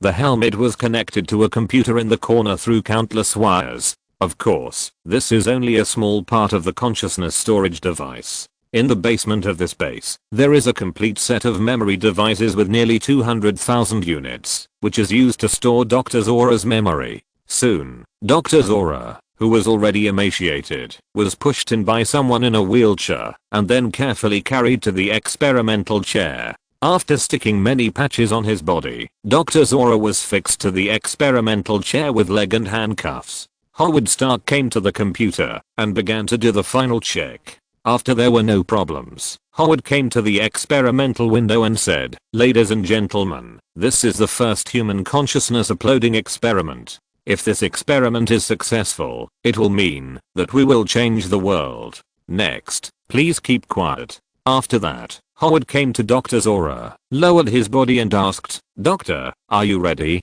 "Yes, Howard, I don't have much time. Let's start." Dr. Zora reluctantly raised his head and said. Howard Stark nodded to Dr. Zora, then personally picked up the helmet next to him, put it on Dr. Zora, and fixed Dr. Zora's head. Howard came to the switch next to him, glanced at the people outside the laboratory, and pressed the button again under Zora's expectant eyes. With a burst of electric current, Dr. Zora, who was weak just now, let out a painful roar. Everyone knew that there were only two results for this experiment, either success or failure. There was no chance to start over. So, no one called a halt at this moment, and countless garbled codes were refreshed like a waterfall on the computer next to him. After 30 seconds, a burst of smoke suddenly came out of the helmet, and sparks came out of the circuit. Zora's wailing suddenly stopped, and all the data monitoring Dr. Zora's physiology next to him disappeared at this moment. Did it succeed?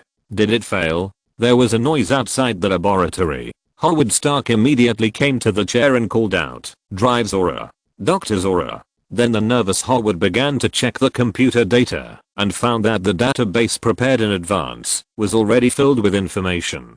After Howard's reconfirmation, Howard finally announced that the experiment had failed. Although Dr. Zora's memory data was finally preserved, the original purpose of the experiment was not achieved, so it could only be considered a failure. In fact, the whole experiment was indeed seen in a different way in George's eyes. The moment Zora's physiological data stopped, George discovered the existence of Dr. Zora's soul body. Moreover, George also heard reports from Wiki and Starnet that a data stream had just tried to break through their interception. Before the experiment began, George had already asked the artificial intelligence Wiki and Starnet to set up a defense wall in the outer network to prevent any data transmission. According to George's advance instructions, Wiki will also change the underlying data of that data stream and directly turn it into an artificial intelligence under its control. George still admires Zora's brain hole very much. From the current point of view, Zora actually uses the so-called consciousness transfer device to allow the computer to completely simulate all the behavioral information of his life. Computers cannot think like humans, which does not matter. Just simulate Zora's way of thinking. The role of Zora's equipment is actually to develop an alternative artificial intelligence, and its future potential is no less than that of the future Iron Man Jarvis. In the original timeline, this place was blown up directly after being discovered by Captain America. But George can be sure that the artificial intelligence Zora must not disappear. However, in this timeline, the artificial intelligence Zora has been intercepted by George in advance, and it has no chance to leave a backup online. The whole experiment ended in a whimper, and a failed experiment was not worth the 5 major council members' attention. Because the data underground recorded many of Zora's memories, it was preserved. That night, Hydra Spy re-entered the login password and contacted Zora, who had turned into a wiki shape. Maybe Hydra will never know that Zora has been tampered with at this time. After returning to the castle, George began to check Zora's real database after classification, and many black technologies were listed.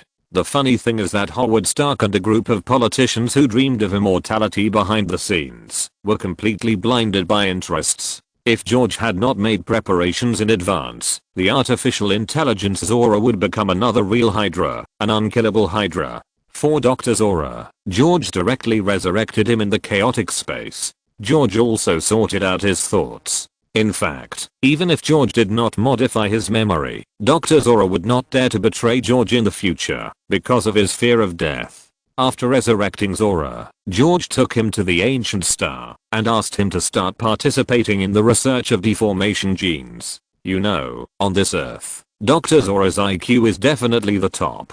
Thank you for the support of all book friends. Thank you. Please vote, recommend, and collect this month's double monthly tickets. Please support if you have extra monthly tickets, and recommendation tickets are also very important. Thank you. Chapter 162 Time Particles. After George arranged for Dr. Zala, good news came from Bucky. Pime Hank, a target that has been monitored, has produced stable Pime particles. The main reason is that Pime Hank is too cautious. For people with super high IQ like them, it is difficult to obtain their research results through ordinary monitoring methods. In Pime Hank's core laboratory, only Pime Hank himself can enter, and no one else can enter. Bucky was able to get the news of the success of the experiment from the experimental application form. Usually, in order to test the stability of Pime particles, Pime Hank usually uses 10 monkeys instead of humans for experiments every day. Although 10 monkeys were consumed for experiments today, there are no monkey applications on the list of experimental consumables for tomorrow. What this means is self-evident. George must have coveted the most magical Pime particles in the Marvel world for a long time. Pime Hank's most important inventions are two in total. One is the Pime particles invented, based on quantum research, and the other is a controller used to control ants. Because George has psychic abilities, he doesn't like the ant controller, but Pime particles are different. Pime particles can change the size of itself and other objects. The human body and other objects can freely grow and shrink when they are fully exposed to these particles.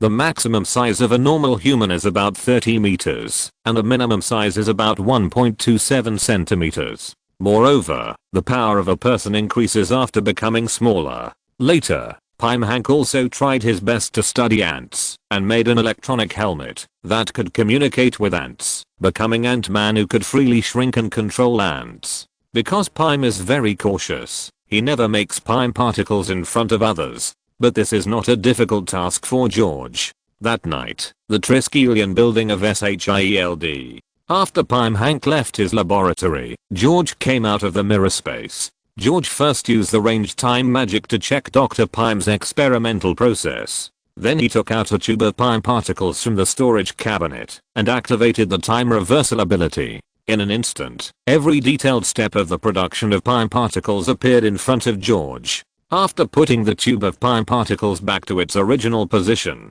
George used the ability of time travel to learn how to make all the experimental equipment in the laboratory. Only then was he satisfied. Many of Dr. Pime's experimental equipment were made by himself, and these things could not be bought outside. He eliminated all traces of his visit and teleported back to the castle. In the laboratory in the castle, George found materials and made a set of the same experimental equipment according to the experimental equipment in Pime's laboratory. 4 hours later, a small tube of Pime particles appeared in George's hand. George picked up a Pime patch he made by the way and stuck it on a pen on the laboratory table. With a puff, the pencil instantly became larger and pushed other things on the laboratory table under the table. After pressing the controller and the pencil returned to its original state, George waved his hand and used magic to restore the laboratory table to its original state, and then he showed a satisfied smile. However, this kind of controller is nothing for people without mental power to use, but George has mental power and can completely design a control method that is more suitable for him. Moreover, he has spatial ability and can completely control the location where the Pime patch appears, which makes it more unexpected to use. Soon after, the lunar base was completed, which took only 1 year. However, robots are still maintaining the operation of the base. In order to improve this phenomenon, George began to clone humans in large numbers. George planned to directly implant relevant skills into these clones, so that they would not need to learn again. In George's plan, future space battleships and space bases will be operated by clones, and robots will only serve as auxiliary. Although robots have a low accident rate, they are still lacking in spirituality compared to humans. George has a lot of things on his hands now. On the one hand, he has to study the mystery of the transformation gene and the experiment of nano battlesuits, and he has to meditate regularly every day. Fortunately, Dr. Zora joined and relieved him of a lot of burdens. On Christmas Eve in 1973, George held a grand ball. He invited many American political celebrities and many partners of the Star Group. Because as of this year, George has been reborn in this world for 70 years. Although George can be said to have maintained his youthful appearance by taking youth potions for a long time, the youth potions circulating outside do not have the effect of keeping people longevity. Therefore, George felt that it was time to find a successor for himself. George's method was also very direct. He held a grand ball and then split a multiple shadow clone as his son George II, and then announced it to the public. As for the UK, George and Alice also went back after Christmas and went through the aristocratic process. In fact, when his clone stood with him, no one would doubt the authenticity of the child. After all, the appearance was too similar. Moreover, George and Alice had not appeared in public for a long time, and they did not disclose the child's information because they did not want to affect the child's life. Everyone accepted this fact. Next, George also let the clone meet with the company's senior management under the name of his son. When all the things were dealt with, half a year had passed. The huge system of the Star Group determined that the appearance of the heir was not a simple press conference. For a long time in the future, George would keep this clone outside, which would also help stabilize the company. George and Alice have returned to the castle. Alice continues to retreat to improve her magic level, and George has begun to prepare to go to a new plane. The DC plane is a large plane like the Marvel world. George has been to its derivative plane Suicide Squad before. But before going to the DC plane, George is going to extract it. Unlike the previous consumption of 1 energy point to extract items, George is going to consume 50 years of energy accumulation, that is, 18,250 energy points, to extract. There are many good things in the DC world, such as Aquaman's trident, the mother box, etc. Since extracting the power of Nicholas Flamel in the Harry Potter world, George has not consumed a lot of energy to extract items for a long time. The main reason is that there are too few planes worth extracting. Many things in the plane can be seized with their current strength, and it is not worth consuming energy to exchange for them. George estimated that there is a lot of energy in the space now, and if calculated by years, there is 500 years of accumulation. It is not difficult to understand that there is so much energy. Let's not talk about how much energy the ability borrowers in the Marvel world can provide for him. Even in the Naruto plane, the time flow is at a ratio of 1:10, so it is not surprising that George can accumulate so much energy. Thank you for the support of all book friends. Thank you. Please vote, recommend, and collect this month's double monthly votes. Please support if you have extra monthly votes, and recommendation votes are also very important. Thank you. If you're listening to this novel on a channel other than Fanfic World, it means they downloaded and uploaded it without effort. We cordially invite you to visit our channel, Mundo Fanfic Novelos. There you'll find the original version of this story and you can explore many other novels of various genres. We're waiting for you to immerse yourself in a world of incredible novels. Chapter 163 Superman Bloodline. After George infused a large amount of energy, a red crystal appeared in George's palm. Superman blood is a one-time item. After fusion, it can allow ordinary people to obtain the same bloodline ability as Superman. Superman blood and Krypton blood are not the same thing. Kryptonians born with the creation code in the creation room have genetic defects, and their social roles have been predetermined in advance. Before they are born, they have a clear positioning and can only become what kind of person in the future, rather than being able to choose and develop freely. Superman's genes have not been artificially modified by the creation code.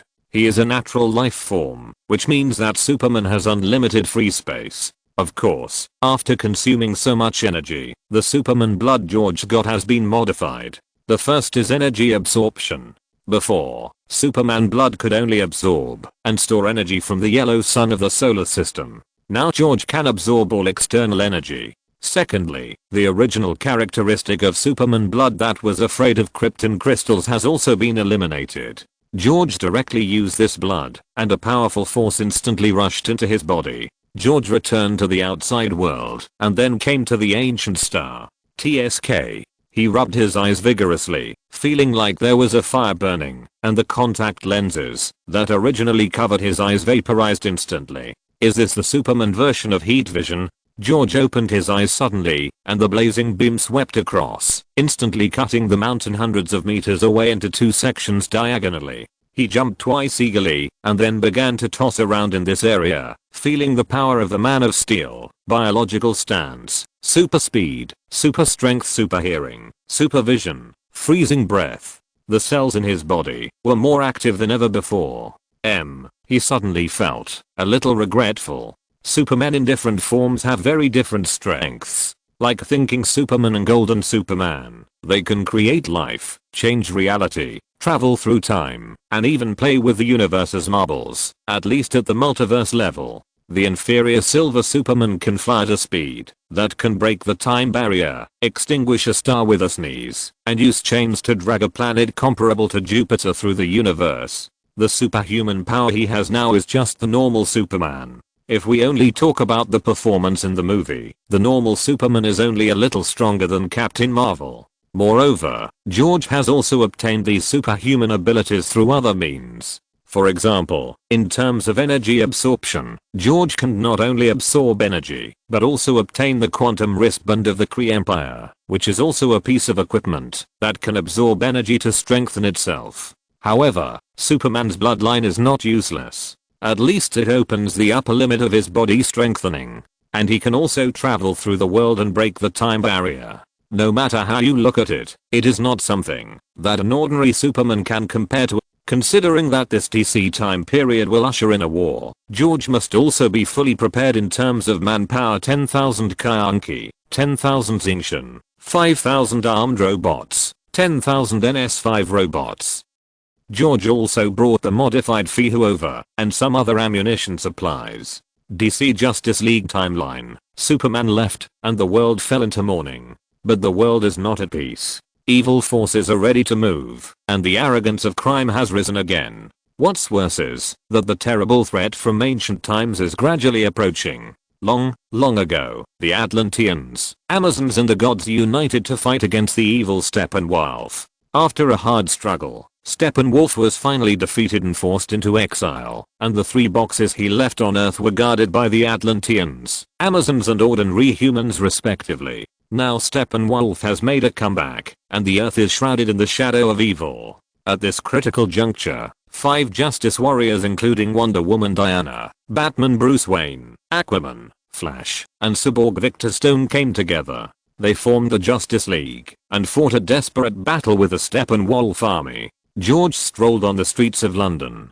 If you want to say what is the most powerful thing in the DC universe, it must be the restart timeline. So there will be some differences on each timeline. Now in the timeline where George is, the Flash with super speed is not the same person as the Flash in Suicide Squad. But George has been mentally prepared for this. Originally, George was going to find Batman first when he came to this plane. After all, he was familiar with Batman. But after checking with Starnet, Bruce Wayne, the boss of Wayne Group, was on vacation, so he was not in Gotham City. George took into account that Bruce should be looking for someone suitable to join the Alliance all over the world at this time. Fortunately, there was another person who was easier to find, Wonder Woman Diana. Expanding his perception, George found a strong biological stance on a statue. George was about to teleport over, and then he found a terrorist attack on the 2nd floor not far away. Wonder Woman used the lasso of truth to quickly rush to the scene of the incident. After Diana entered the building, she found the right opportunity to use the lasso of truth to catch a robber and question him.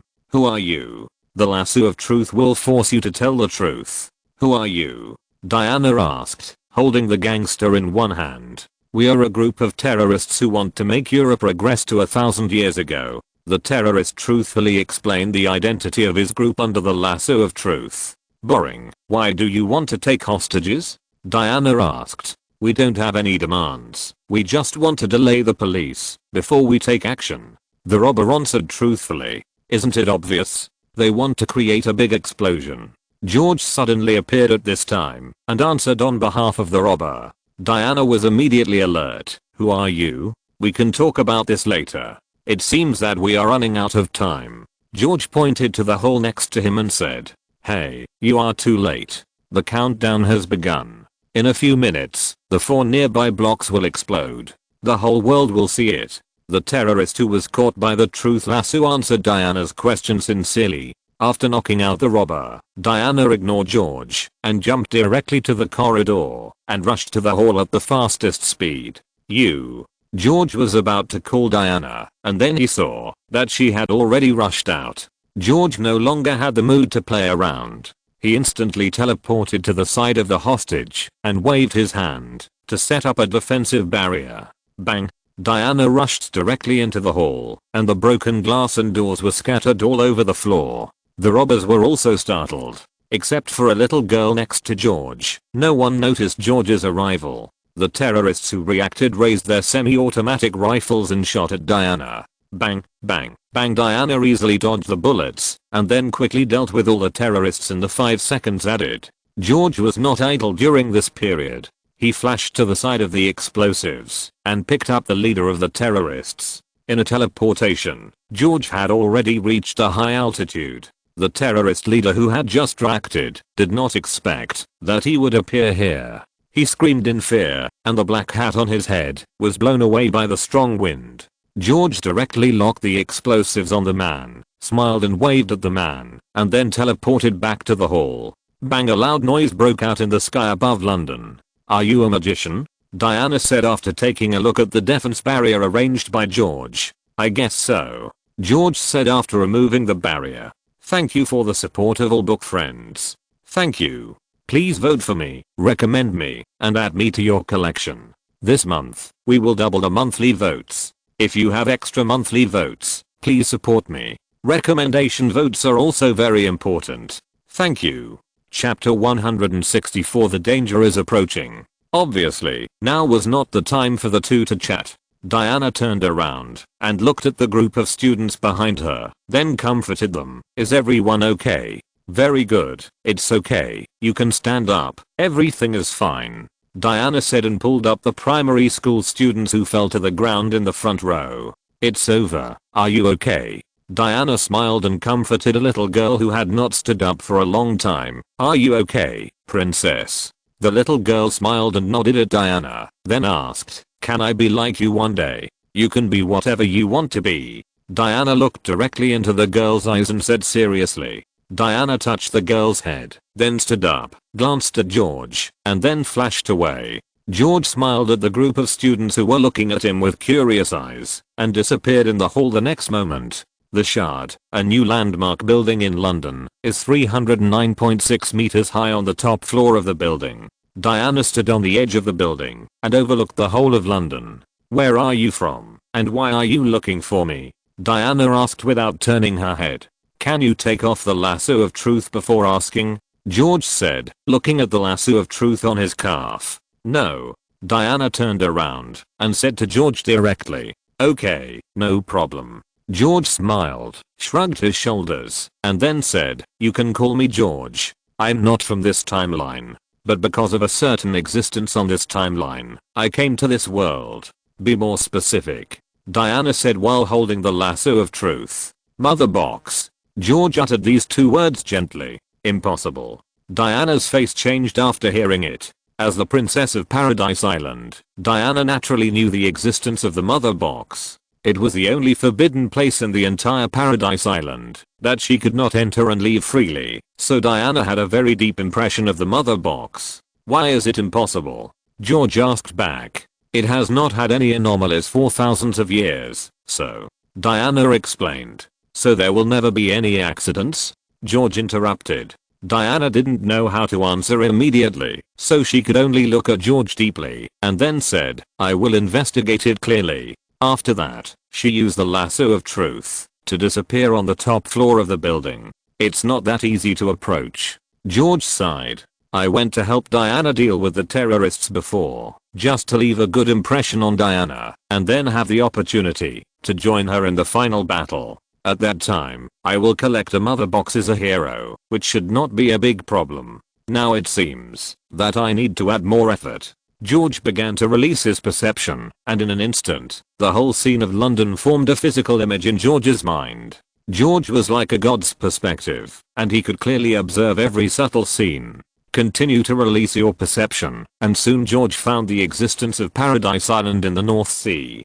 Paradise Island is also called Shemisgara. Created by Zeus, the king of the Olympian gods, the island is surrounded by a magical protective force field, which makes it impossible for human high-tech equipment to detect the existence of the island, thereby protecting the Amazons who live on the island. Although ordinary means cannot find Paradise Island, George can find the location of Paradise Island by capturing movement. After finding Paradise Island, George did not rush there, but quietly waited for an opportunity.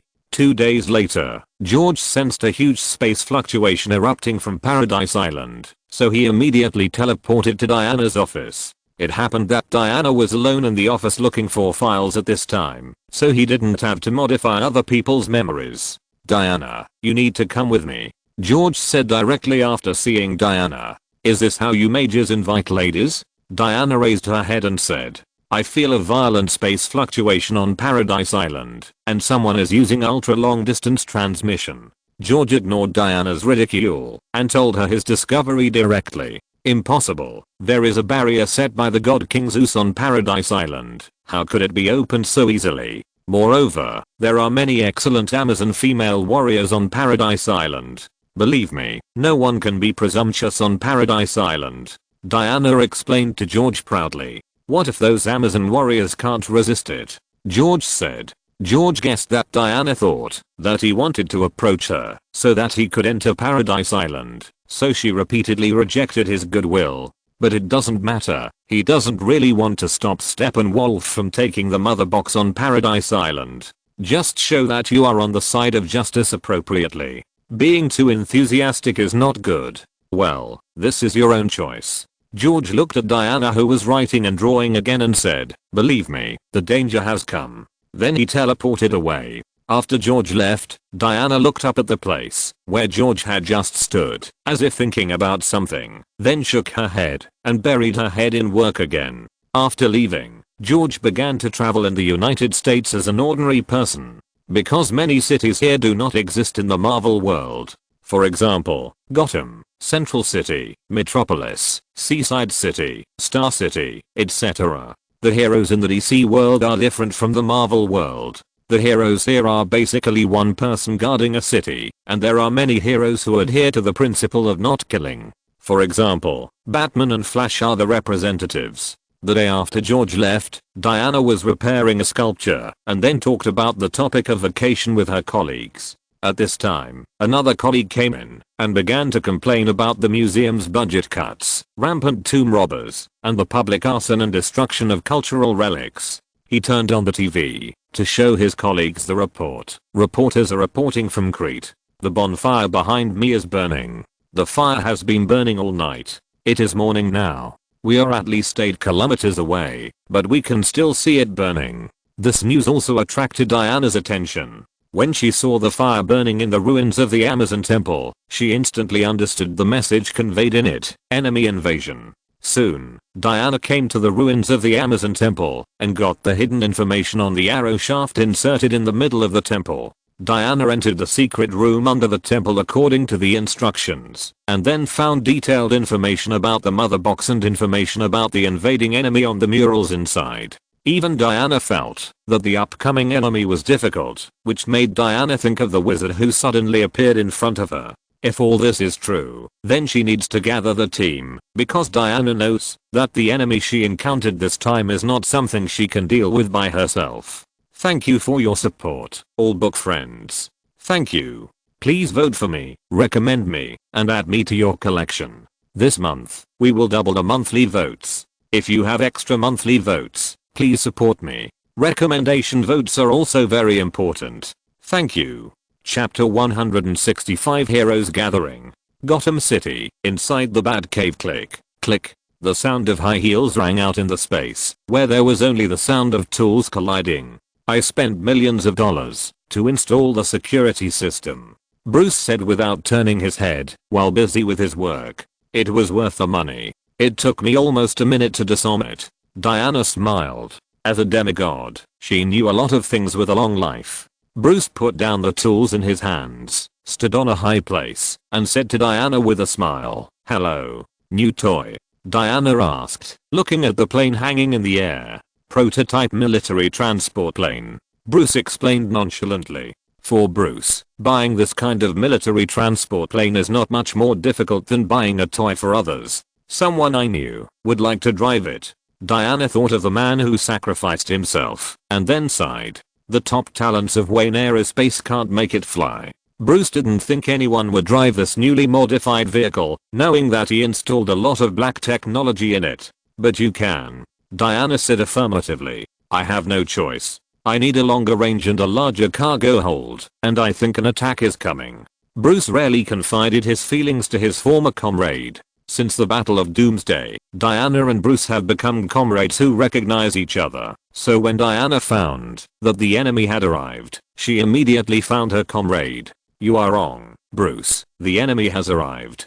Diana also explained her purpose at this time. "As far as I know, they come from another universe and serve a dark force, an ancient force." Bruce took Diana to visit the modified aircraft while chatting about the information of the enemy. As an Earthling, naturally, the Amazons who have thousands of years of knowledge inheritance do not know as much about this secret, so Bruce directly asked the doubts in his heart. "What do they want? Invade the Earth and conquer the world. They came here a long time ago," Diana replied. Then, Diana told Bruce about the information about this enemy. About 30,0th BC, Darkseid led his Apocalypse army to invade the Earth and eliminate all forces that dared to resist. The old gods put aside their past grudges and summoned other secondary races, including humans, Amazons, and Atlantis. Even the Green Lantern Corps outside the domain sent people to help.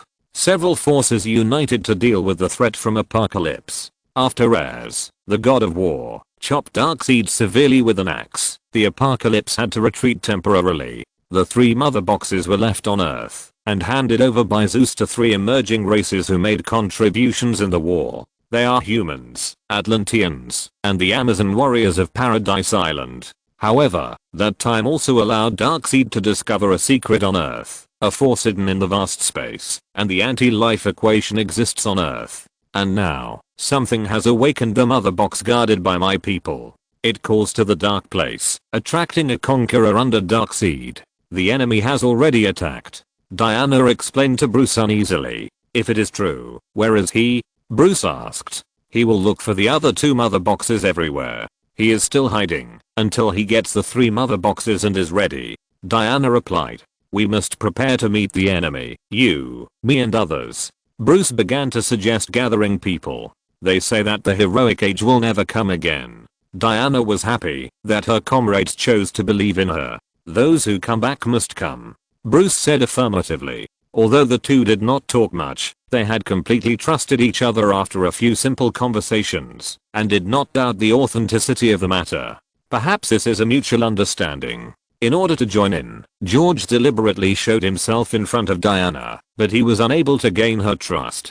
This is the gap. Others, where are they? Diana asked Bruce if he had already chosen someone. After getting the first mother box, Steppenwolf has begun to spread demons everywhere to capture people who have come into contact with the mother box and have the breath of the mother box. This kind of demon is also called the Apocalypse demon. It is a beast-shaped monster with wings on its back, wearing some kind of armor, a pair of eyes like mechanical lighting, and a mouth full of sharp canine teeth. It is a biological weapon made by Apocalypse technology. It is a demon army created by Darkseid specifically to conquer various worlds. After the transformation is completed, it will become Darkseid's most loyal servant, obeying the command of Darkseid, the god of Apocalypse. In addition to Darkseid, Kalibak, Steppenwolf, Desert and others have the authority to command the demons. The strength of each demon is not very strong, although it has a fighting power that ordinary humans cannot resist. Even non-superpower heroes such as Batman and Green Arrow can single out a large group of demons, but what is really scary is their number.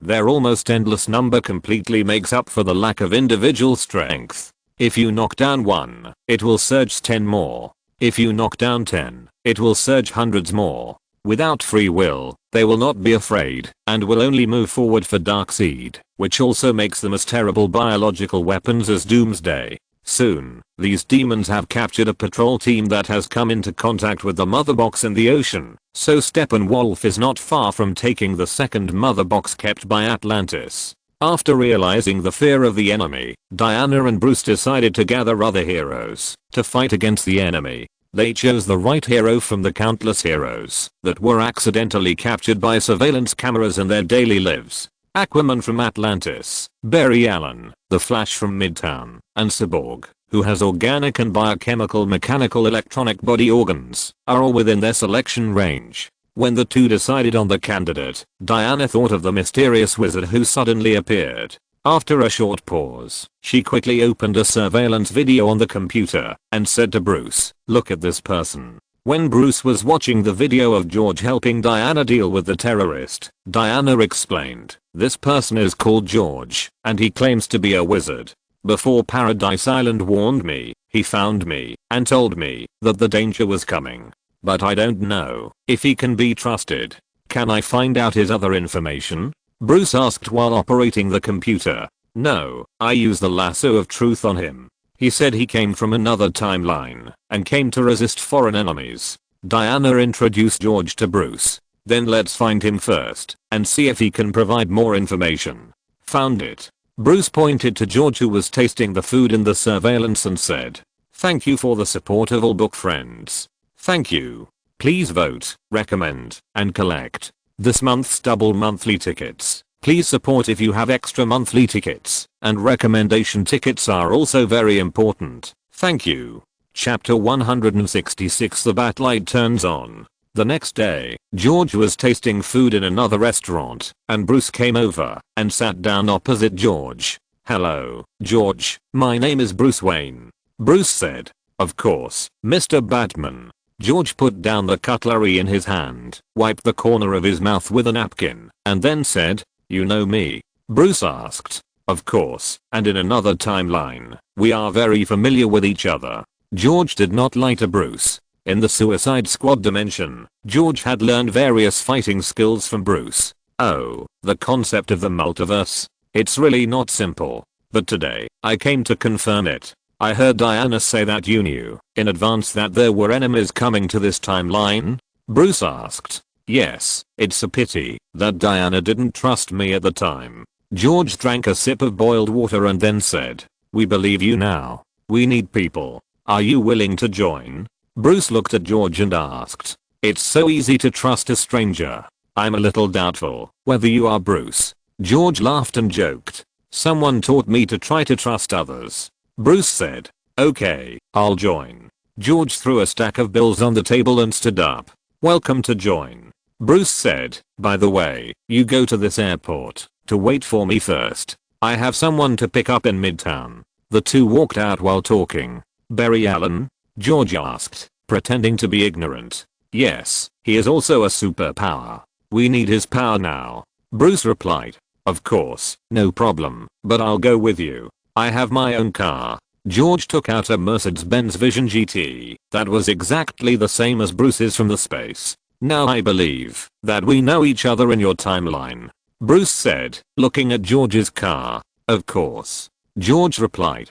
Then, with the roar of the sports car, the two Mercedes-Benz Vision GTs disappeared at the corner of the street. However, since the two came out, no one noticed the existence of the two and the sports car. This was of course because George cast a magic. In a dilapidated factory, George and Bruce sat there quietly. Seeing that Bruce didn't say anything, George asked, "Bruce, can you tell me why we do this? Mystery. Don't these young people like this?" Bruce said seriously, "I admire your invisible pretense, but maybe you are wasting your time doing this. Maybe Barry is willing to join the team," George said helplessly. Sure enough, when Barry Allen came back, he agreed to join, and without saying a word when he saw that it was Batman who wanted to ask him for help. In fact, the reason is very simple. He needs friends and a sense of identity. Then, George saw Barry Allen happily holding a large pizza for 3 people and got into Bruce's sports car. "Is this car standard?" George heard Barry ask Bruce. "No. Soon the three of them arrived at the airport and then took Bruce's special plane converted from a large transport plane and flew back to Gotham. Although Bruce's recruitment progressed smoothly, Diana's side was not so ideal. Cyborg, who was still complaining about social injustice, had not yet realized that he would become a hero. What is a hero? It means that when others really need your help, you can stand up without asking for anything in return, even if it costs your life. So when Diana talked to Cyborg, all she got was a back view. Cyborg didn't know that his father was captured by the demon tonight because he had touched the mother box. On the other side, Steppenwolf, after getting the information about the second mother box from the members of the Atlantis patrol team, used the mother box's teleportation ability to teleport to the place where the mother box was collected in Atlantis. George, who was on the plane, also felt a huge space fluctuation at this moment. What happened? Bruce saw George's expression suddenly change on the plane, so he asked hurriedly, "Well, Darkseid's minions have found the location of the second mother box." George said solemnly, "So fast, can you teleport there?" Bruce naturally knew from Diana that George had the ability to teleport. They are deep in the sea, and it's useless to teleport there.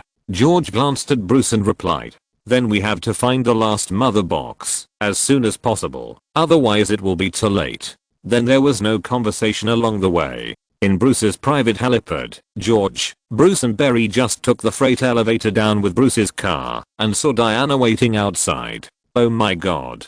Barry must be surprised by Diana's beauty. Where is Cyborg? Bruce saw that only Diana was there, so he asked. His name is Victor. We have met and talked. Give him some time. Diana believed that Cyborg would definitely appear. Hello, Diana. George greeted Diana. Hello, George. Sorry, I should have believed you. Diana was frank and apologized to George as soon as they met. It doesn't matter. Stay alert. No one will blame you for this. George said. You must be Barry. I'm Diana. Diana looked at Barry on the side and took the initiative to greet him.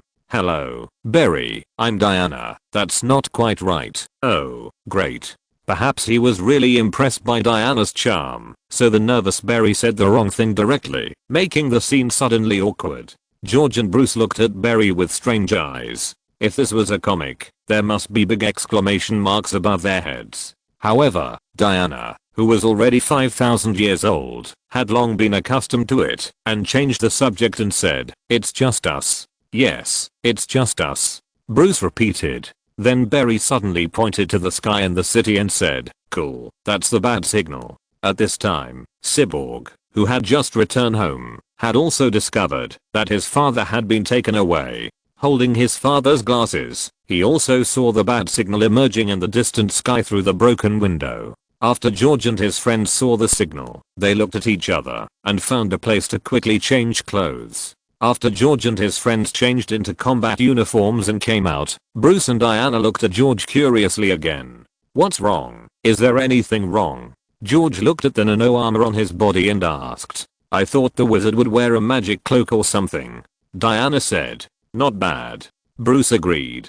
"It's because the wizard has low defense that he needs to wear armor. You don't understand this." George shook his head and pretended to be speechless. In fact, George changed into a set of combat uniforms just because he didn't want to expose his strength. It didn't matter to George whether he had the armor obtained from the Iron Man or not. When everyone came to the rooftop, they met Commissioner Gordon of the police station. "How many people are there?" Commissioner Gordon was also the first time to see Batman appear here with others, so he asked curiously. "Not enough.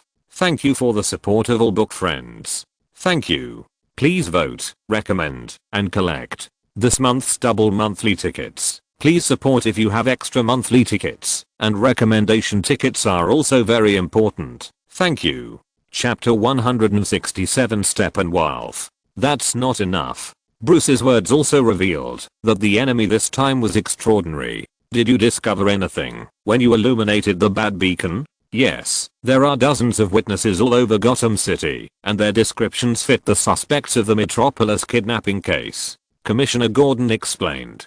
Diana saw the sketch of the kidnapping case on the file, handed over by Commissioner Gordon, and recognized the identity of the suspect at a glance, saying, "It's Apocalypse." Okay. Barry was also shocked to see Apocalypse's ugly appearance. Apocalypse must have smelled the scent of the mother box, the one in the laboratory. They took people away to torture them for the whereabouts of the mother box. Diana immediately connected the reason why Apocalypse kidnapped those people. Those 8 people may still be alive. Bruce guessed after hearing Diana's reason for Apocalypse kidnapping scientific researchers. The sudden appearance of 9 people Cyborg scared Barry. After taking a look at the people on the rooftop, Cyborg looked at the most famous Batman and continued, "The director of Star Labs was kidnapped tonight." Diana saw the arrival of Cyborg, whom she had high hopes for, and smiled with relief. Well, another scientist. Obviously the latest news was not good news, Commissioner Gordon said helplessly. "How can we find him?" Cyborg asked. "There must be their nest nearby." Diana said affirmatively. "I marked the map of Metropolis and most areas of Gotham City, and I can't see any pattern." Gordon took out another document and said, "There is no intersection on land. This is Stricker Island between the 2 cities." Cyborg said after taking a look at the map. "These events, all leading to the Metropolitan Engineering Tunnel abandoned in 1929. Bruce pointed to the vents and said. Gordon looked into the distance in the direction of Bruce's finger. "The nest may be there." Diana guessed. "Is he going to come with us? Because your car can't fit?" Bucky asked. "I have something bigger." Bruce looked at Cyborg and said, "Do you really think?" When Commissioner Gordon turned around, only the Flash, who was slower than everyone else, was left. "Did they just leave like that? How rude." Bucky waved his hand at Commissioner Gordon. Then a burst of sparks and lightning disappeared in front of him. George accompanied Bruce and the other 3 to the Batcave. Bruce opened a vehicle covered with black cloth and said, "Let's go. Time is running out. By the way, Alfred, bring us a set of headphones." "Okay, master. This doesn't look like a car," Barry said as he looked at the strange shaped vehicle in front of him. "Of course it's not just a car. I hope we don't need to use it," Bruce said as he started the vehicle. Half an hour later, the 5 of them came to a ventilation vent. They all got off the vehicle. George first saw a work card on the messy garbage that obviously didn't belong here. After seeing George pick up the work card, Diana also confirmed, "We are very close. The enemy's breath, nothingness, darkness, death. Where are we, Alfred?" Bruce asked into the headset. "Strike Island. You should be right below the tunnel vent. Look to the left. There should be a staircase leading to the mechanical room." Alfred pointed out the direction for everyone in the headset channel. "Yes, there are quite a few people there, and Apocalypse, and Steppenwolf is there too," George said, looking at where Alfred pointed. "Steppenwolf?" Diana asked. "Yes, Steppenwolf," George replied. "Who is Steppenwolf? How can you see him?" Bucky asked like a curious baby. "Steppenwolf is a member of the ruling group of Apocalypse, a member of the Darkseid Elite Society, and a base Darkseid, the god of Apocalypse, even though the latter is his nephew. As the younger brother of the ruler of Apocalypse, Yoga Khan, Steppenwolf is also the oldest member of the New Gods. His real name has long been forgotten, and he has also abandoned his real name, calling himself only Steppenwolf. After his brother was obsessed with the secrets of the Wall of Origin and trapped on it, Apocalypse was ruled by Yoga Khan's wife, Queen Mother Hedger. After his nephew Darkseid ordered Desaad to kill his parents for him and usurped his father's throne, he followed the law of Apocalypse, that the strong are respected and the victors are kings, and became Darkseid's subordinate, in charge of the Apocalypse army. And of course I saw it with my eyes. George explained the origin of Steppenwolf to everyone. "You seem to know a lot. Have you met him in the timeline you are in?" Bruce asked. "No, but rich knowledge is the foundation of a powerful wizard," George explained with a smile, then looked at Barry and said, "Barry, you don't need to raise your hand. You can just say it." I just want to ask the wizard, is it the kind that makes fireballs, or the big sword magician like Gandalf?" Curious baby Bucky came online again. "Is that so?" George said and performed a fireball spell, then said, "It's almost the same. The main thing is that you know more things." Okay, the teaching time is over. We should set off. After Bruce finished speaking, he took the lead and walked up the stairs. Everyone came to the exit leading to the control room, but saw that the original iron bridge had broken at this time, which means that the road ahead was broken. Okay, any plans? You two? Bucky looked at Cyborg and Batman and asked. Don't fight alone, we have to work together. Diana said. Bucky used inertia to rush to the other side right after Diana finished speaking. Diana was not to be outdone and easily jumped to the half of the iron bridge on the opposite side. I've heard of you, but I didn't expect you to be real. Cyborg made a rare joke with Bruce, who was dressed as Batman. When it's useful, I'm real. Bruce answered Cyborg, took out the Bat-Claw hook gun, and then came to the opposite side. Cyborg glanced at George after Batman passed by, and flame jets appeared all over his body and slowly flew to the opposite side. Then the four people on the opposite side looked at George, the only one who didn't move, and saw their inquiring eyes. George didn't understand what they meant. A simple bridge crossing was turned into a performance to show off their skills. George ignored them and stepped forward. The next second George had passed everyone and appeared in the front. Teleportation, simple and crude, definitely beat them in terms of style. As the saying goes, invisible X is the most deadly. The four people saw George walking to the door and signaled to be careful, and then they also slowly walked to the door. At this time, they heard a conversation from someone in the control room. I'm tired of your silence. Tell me, where is the mother box? Steppenwolf asked, holding up a captured man with one hand. Please, we all have families. The man whose deepest memory was read by the memory reading spider begged. Then you have weaknesses. Steppenwolf said viciously. Steppenwolf. Diana said when she saw the tall figure. Oh, okay, that's Steppenwolf. He really doesn't look like a good person. Barry said. You're right. Bruce said. I really miss Superman now. Barry said after seeing Steppenwolf's big guy in the special armored suit covered with thorns. Thank you for your support, all book friends. Thank you. Please vote for the monthly ticket. Please recommend, and please collect. Chapter 168, Team's First Battle. Diana saw Steppenwolf and many apocalypse demons downstairs, and immediately thought of the battle plan, and then said, go around to the other side, surround them, and then launch a surprise attack. At this time, Steppenwolf looked at the memory of the mother box projected on the man in his hand, and then said, you have been close to a mother box, and you have its smell on you. I don't know what you are talking about. The man struggled in fear. Where is it? Steppenwolf increased the strength of his hand, and the man became more painful. Let him go, he doesn't know. Cyborg's father, Dr. Silas Stone, said loudly at this time.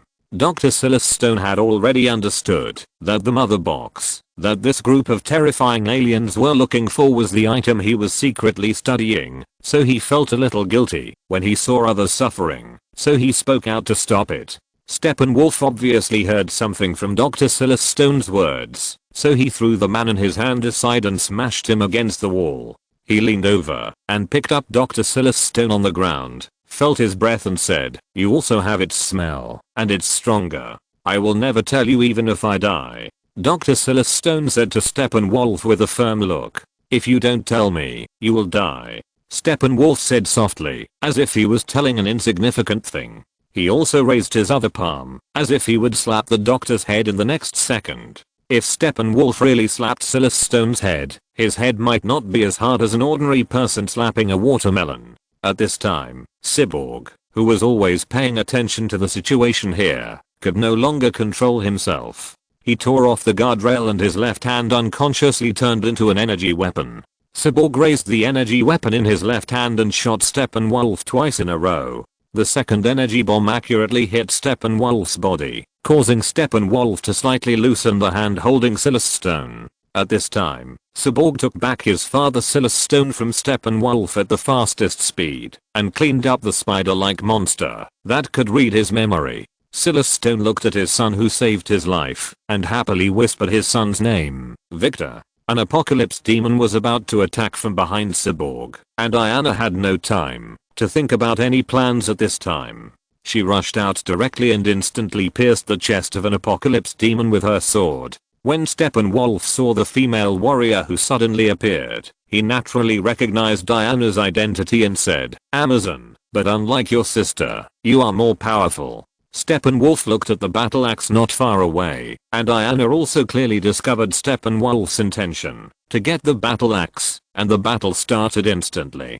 Diana leaped and knocked Steppenwolf into the wall, leaving a deep groove in the wall. Despite this, it did not cause any damage to Steppenwolf, and it also allowed Steppenwolf to successfully get his weapon. Then many apocalypse demons began to besiege Diana with energy weapons in their hands. Although the energy bombs were blocked by Diana's shield, they still slowed her down. Since coming to Earth, Steppenwolf, who was hanging on the wall, has not encountered a decent opponent. Seeing Diana's skills, he naturally wanted to hunt in person. Amazon.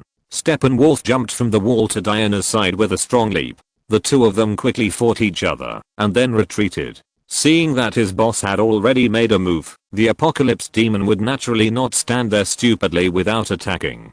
Piu, the energy bomb was about to drown Diana again. "Stop. This one is mine." Steppenwolf ordered the apocalypse demons who were flying in the air and were about to surround Diana.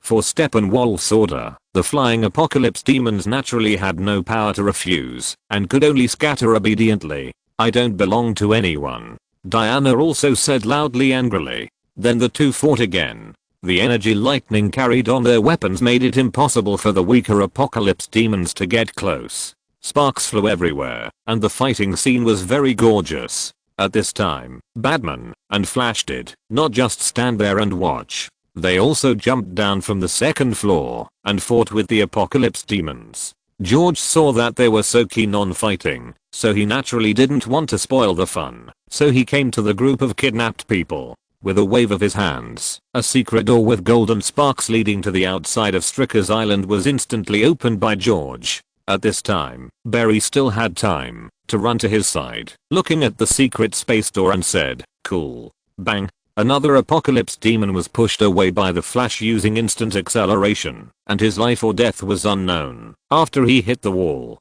George didn't bother to pay attention to the obviously chatty Flash, but looked at Cyborg and said, "Hurry up and get them in." Cyborg carried the injured man who was thrown by Steppenwolf and hit the wall, and shouted to Silas Stone and others, "Hurry up." Seeing that they still didn't dare to step forward to the portal, he stepped through the portal first and demonstrated to them. Silas Stone saw that his son had already gone, so he naturally wouldn't drag his feet and walked over quickly. George pointed in front of him with one hand and kept swiping with the other hand, showing that he was very busy, and urged, "Hurry up." Bang, bang. George also stole a look at Batman, who was being abused by an apocalypse demon. It was really a bit miserable. Of course, it wasn't that Batman was deliberately letting the water go. First of all, the full body armor of Apocalypse made Batman Bruce's fighting skills useless, and Bruce, who only had the physical fitness of an ordinary person, was only equipped with an ordinary batsuit today, so he was also inferior to Apocalypse in strength. In this case, it was not surprising that Bruce was caught off guard by Apocalypse. Although it was a long time, in fact, it took only a few seconds for all the hijacked people to pass through the space gate. To escape from here, this group of people wished they had 2 more legs. Cyborg came back here and glanced at Silas Stone on Stricker Island. The two did not speak, but nodded to each other. George was too lazy to watch the two perform father-son affection. He waved his hand and directly disconnected the space gate. "Go help Bruce," George said to Cyborg. At this time, Bruce had already killed the Apocalypse just now. Hearing George's words, he said without looking back, "No. It seems that Bruce's principle of not killing does not include alien creatures." Countless Apocalypse attacked the few people again, and the secret of the energy bomb made it impossible to dodge. Of course, facing such a dense attack, only Bruce had some trouble dodging. Cyborg flew up directly and avoided the attack from the air. The Flash also dodged to a safe corner, far away from the energy bomb. George was even simpler. When he waved his hand, a blue shield appeared around him, and the energy hitting his shield was only absorbed. Although the energy that could be converted for George after each energy bomb was absorbed was almost unnoticeable, but a mosquito leg is also meat, and George did not despise free energy.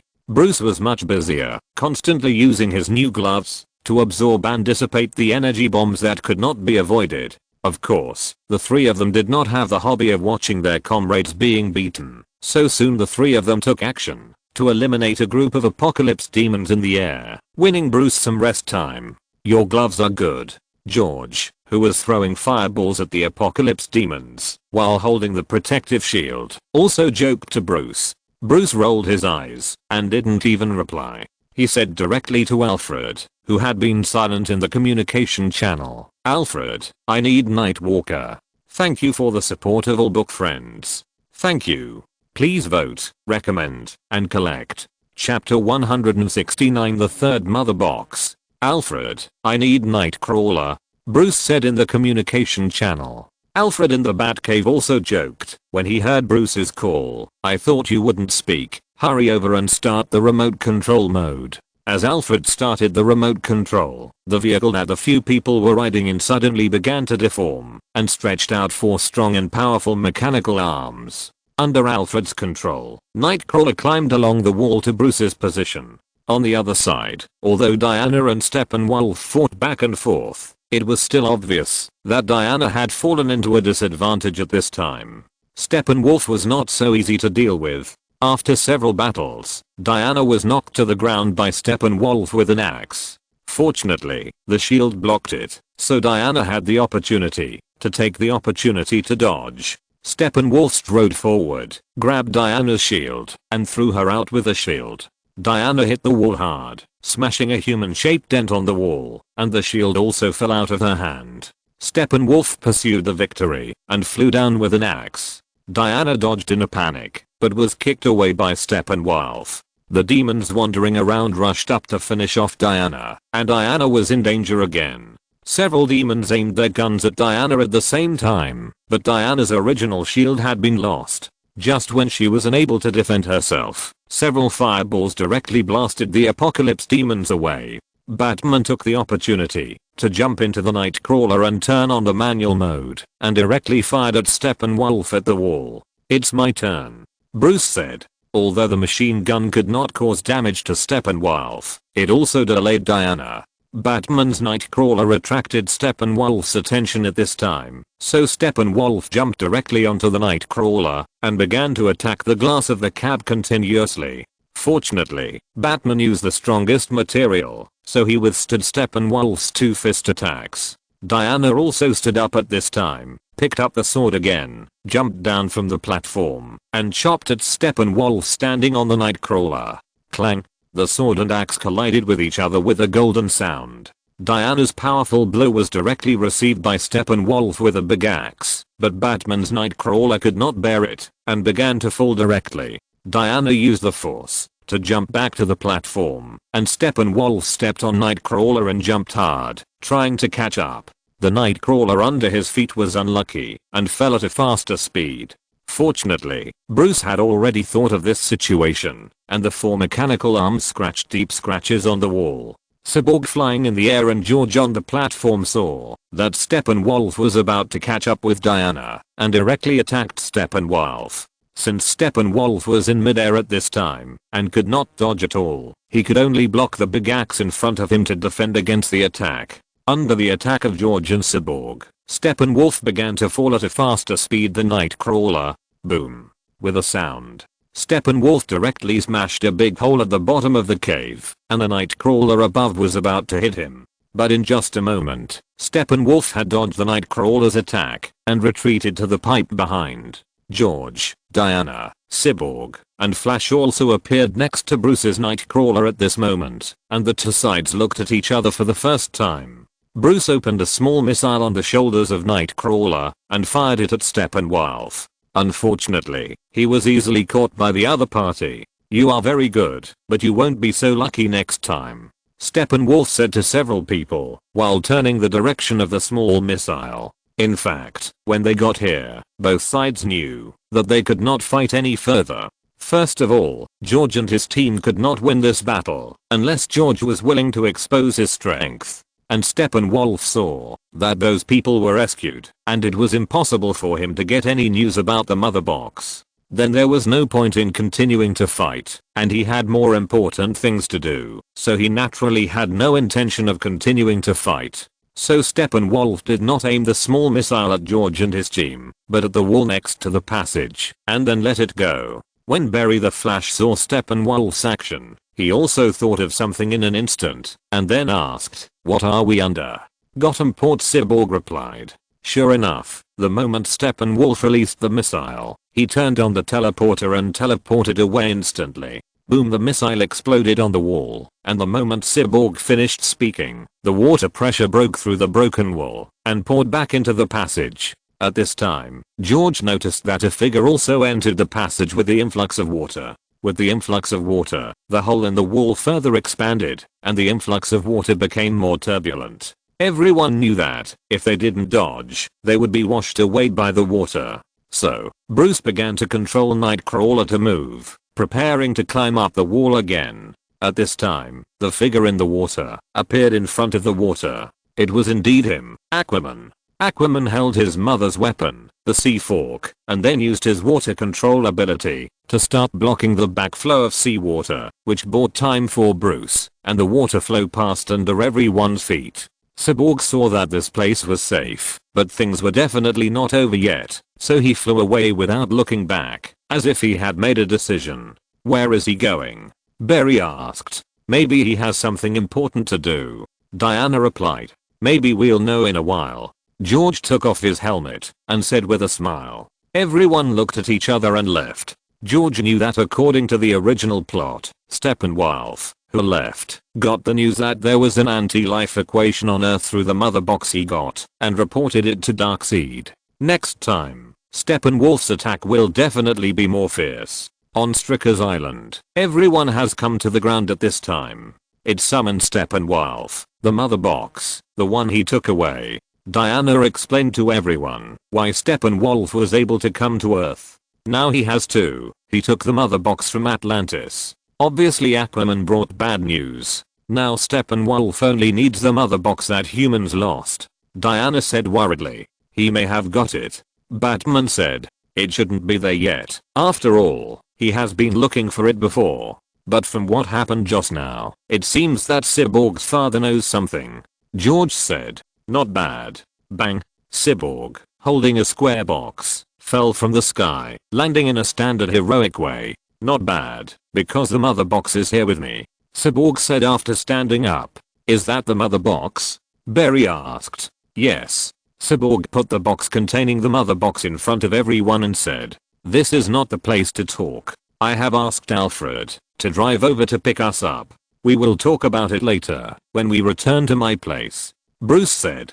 George and others nodded in unison. It's a bit late to upload today. Sorry. I'm so shameless to ask for a wave of recommendation votes. Thank you. If you're listening to this novel on a channel other than Fanfic World, it means they downloaded and uploaded it without effort. We cordially invite you to visit our channel, Mundo Fanfic Novelos. There you'll find the original version of this story and you can explore many other novels of various genres. We're waiting for you to immerse yourself in a world of incredible novels. Chapter 170 Martian Manhunter. A few hours later, everyone got out of the car in their normal attire. Cool. From the outside, this is just an abandoned building, Aquaman said. Cyborg got out of the car and was immediately attracted by the flying fox vehicle suspended in the air. He said, she wants to fly. Aquaman took off his restrictive coat and looked at Cyborg strangely after hearing what Cyborg said. You talked to the machine? I talked to the artificial intelligence. Cyborg explained. She said she can't fly because of a software problem. Cyborg put the mother box on the table and everyone gathered around, looking at the source of this incident. There's a black spot in my data stream, and I can sense the other two mother boxes. I know they're awake, but I can't see where they are. Cyborg said. We can only attack if we know where the enemy base is. Aquaman said. Even if we know, there's no creature more powerful than Steppenwolf. Diana said. Maybe there is one. George said. Well, Superman. Barry continued. As long as the third mother box is asleep, they can't see it, they can only sense it. We have to keep moving to avoid being discovered. Cyborg warned. No, this is just a strategy to delay failure, not a strategy to win. Bruce obviously would not choose this strategy. Are flamethrowers no longer popular? Why not just destroy them? Barry suggested again. Fire can't destroy the mother box either. They are an unknown substance that likes heat energy, absorbs it, and keeps it in their cores. Cyborg explained. You know these boxes very well. Very suspicious. Aquaman said. In fact, it is normal for Aquaman to doubt Cyborg, because the mother box is a creation of the ancient apocalypse, and modern humans should not know the information about the mother box. Even Atlantis and Paradise Island, which have inherited the information about the mother box, are not clear about the information about the mother box that Cyborg just said. So it is obviously not normal for a human to know so much confidential information. Where did you find the mother box? Bruce asked. Are you doubting me? Cyborg asked back. I just doubt you. How do we know that you are not their spy? Aquaman said bluntly. At this time, everyone also focused their attention on Cyborg, waiting for him to give his answer. It's a long story. Cyborg replied. Are you going somewhere in a hurry? Aquaman asked Cyborg. Cyborg glanced at everyone, then shot a projection from the top of his head, and began to explain. The Nazis found the mother box before the end of World War II. It was buried under an Italian monastery. On the way to Hitler, it was intercepted by the Allies, and brought back to the United States in 1944. Unknown Object 61982 was thrown into the Pentagon archives for 70 years. Until the Department of Defense began to study the Superman spacecraft. A researcher at Star Labs discovered that the Superman spacecraft was related to Object 61982. He learned that they were both alien technologies, different civilizations, and similar properties. Although the mother box had been dormant for thousands of years, the researcher came up with a theory that could awaken it, and he really awakened it. Later, I had a car accident and should have died, but out of desperation or madness, the researcher harnessed the power of the mother box, unleashed an alien technology that he could not fully understand, and he used that power to keep me alive. But like this. The mother box continued to sleep, and he did not return it. That researcher was Silas Stone, my father. Wait, your father saved your life with a mother box? Aren't they perverted killing machines? Barry asked. They are transformation machines. Mother boxes have no concept of saving or killing, or death. They rearrange matter according to the will of the master, so that it can regenerate, or return to its original state. Cyborg explained. Restore to its original state? Diana asked puzzled. Mother boxes have the power to restore the interaction between particles. Cyborg said. You mean that particles of any substance cannot be created or destroyed, and their interactions can only be transformed? Barry tried to understand what Cyborg meant. Burn down a house, and the particles still exist, and the particles of the house become particles of ash. Cyborg replied. Anyone with a match can turn a house into ash. Diana said. But the mother box can turn ash back into a house. Bruce said meaningfully. I know we are all thinking the same thing. Whoever wants to say it, I won't say it. Barry said. Resurrecting Superman is indeed possible. George said. At this time, Cyborg projected the image of Superman in the middle of the crowd, from Superman's classic landing posture to the standard Superman flying posture. The red cape fluttered in the wind behind Superman. Of course, resurrecting Superman is very complicated and needs serious consideration. The next day, when Bruce and others were still discussing whether to resurrect Superman, George quietly separated a clone to stay here, and the main body teleported to Metropolis. Lois Lane, Superman's girlfriend, is also a famous reporter, so her address is very easy to find.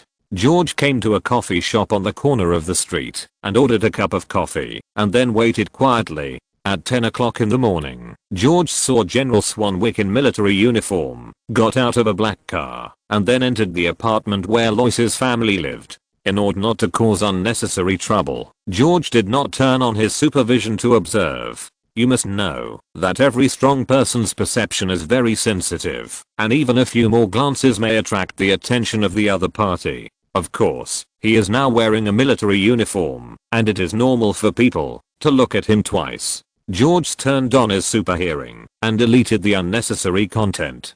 Soon, he heard the conversation he wanted. The two people in the conversation were Superman's closest people, his girlfriend Lois and his mother. George was not really interested in the conversation between the two. What George was interested in was Superman's mother. Because George knew that it was not Superman's mother at all, but General Swanwick who just walked in. This General Swanwick was not simple either. His real identity should be Ron Jarnes, the Martian hunter.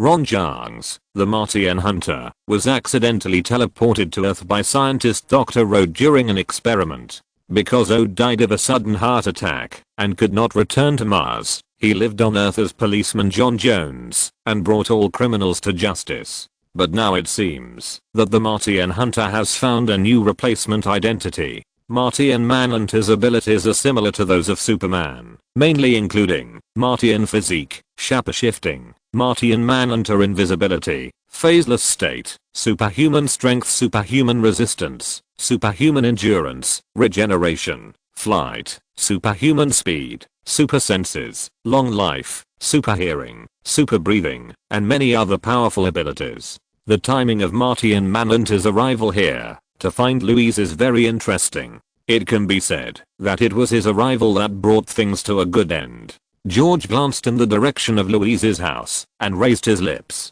It's not time yet. Martian Manhunter looks forward to the day he meets you. Thank you for your support, fellow book friends. Thank you.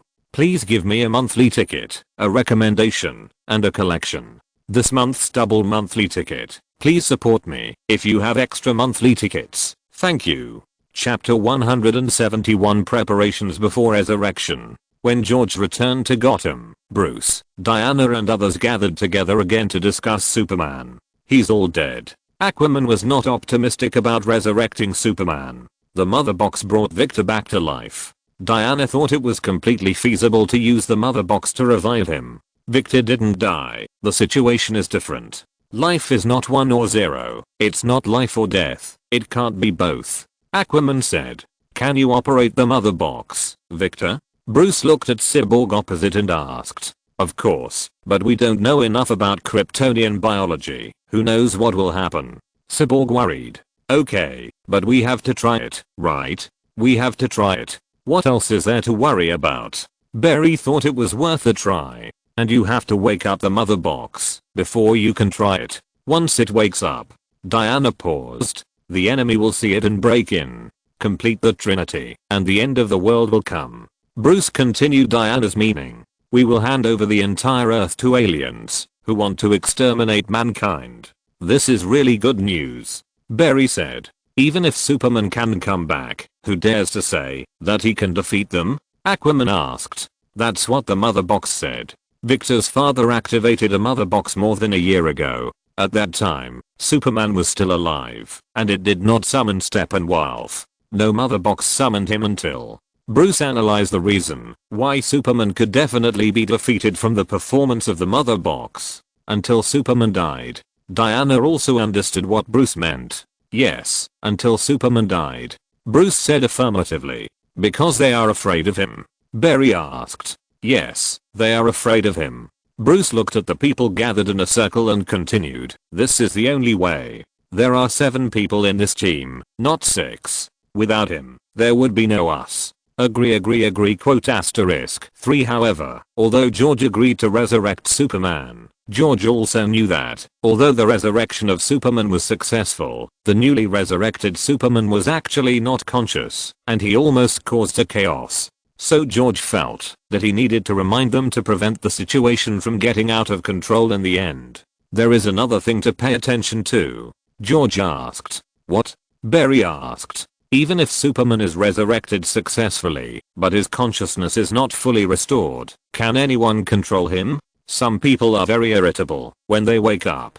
George looked at Bruce and said, so, we still need to take some restrictive measures. Well, now let's divide the work. Diana, George, Aquaman, Cyborg, Barry, you go dig out Superman's body, and I will design a trap to prevent accidents from happening. Bruce arranged. I will stay and help you too. I know a lot of magic traps. By the way, you should also bring the mother box, because you have more people over there.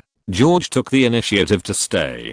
Although he knew that there would be no problems over there, George still hated digging graves. Moreover, George was going to strengthen Batman. Now he still had the body of an ordinary person, and the long-term fight against crime had left him with many hidden injuries. After everyone left, Bruce said to George, "Let's go, we are still missing a key material." George knew that Bruce must be talking about kryptonite, and only this material could truly limit the performance of Superman's strength. "Wait a minute, Bruce." George stopped Bruce, who turned around and said, "Anything else, George?" Bruce asked. "I'll give you something," George said, and threw a tube of blue reagent. "What is this?" Bruce took it, looked at it carefully, and then asked. "Strengthening potion, which can make you at least 3 times stronger than your current body," George explained.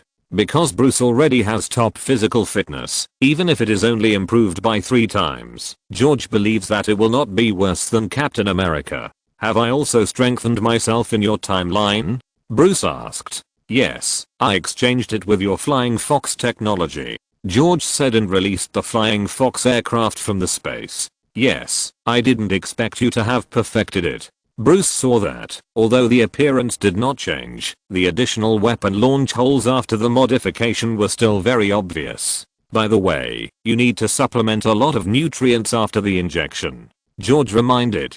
"Then what should I exchange this time?" Bruce asked, looking at the test tube in his hand. "Let's talk about it after we can survive this time."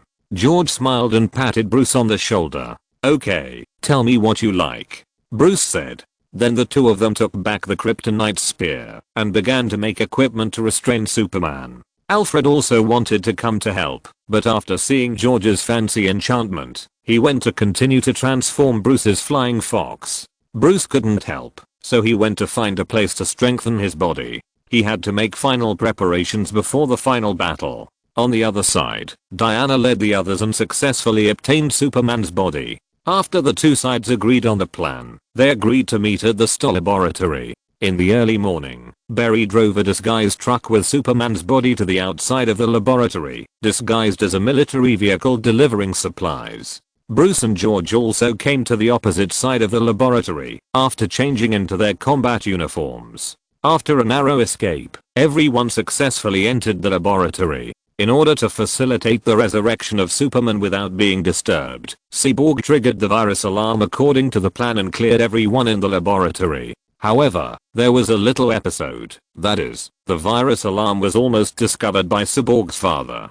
Fortunately, George remembered this plot and found the doctor in advance to restrict his actions until Cyborg and others came in. When the old man saw that it was his son who participated in the action, he let him go without asking. After going out, he took the initiative to cover the actions of Cyborg and others. Barry pushed Superman's body and carried the mother box to the Kryptonian spaceship repair room. The repair fluid here can speed up Superman's recovery. "Amazing," Cyborg said when he saw the full pool of repair fluid. "It's still too crazy." Aquaman still felt that the plan was a bit risky. "Now you say crazy," Barry said. "You crazy people better know what you are doing." Aquaman had already put on the armor. The artificial intelligence on this Kryptonian spaceship seemed to have sensed Superman in the coffin and reacted unconsciously. George just stood quietly behind everyone, watching everything happening in front of him, and his main attention was on Lois and the guards at the door.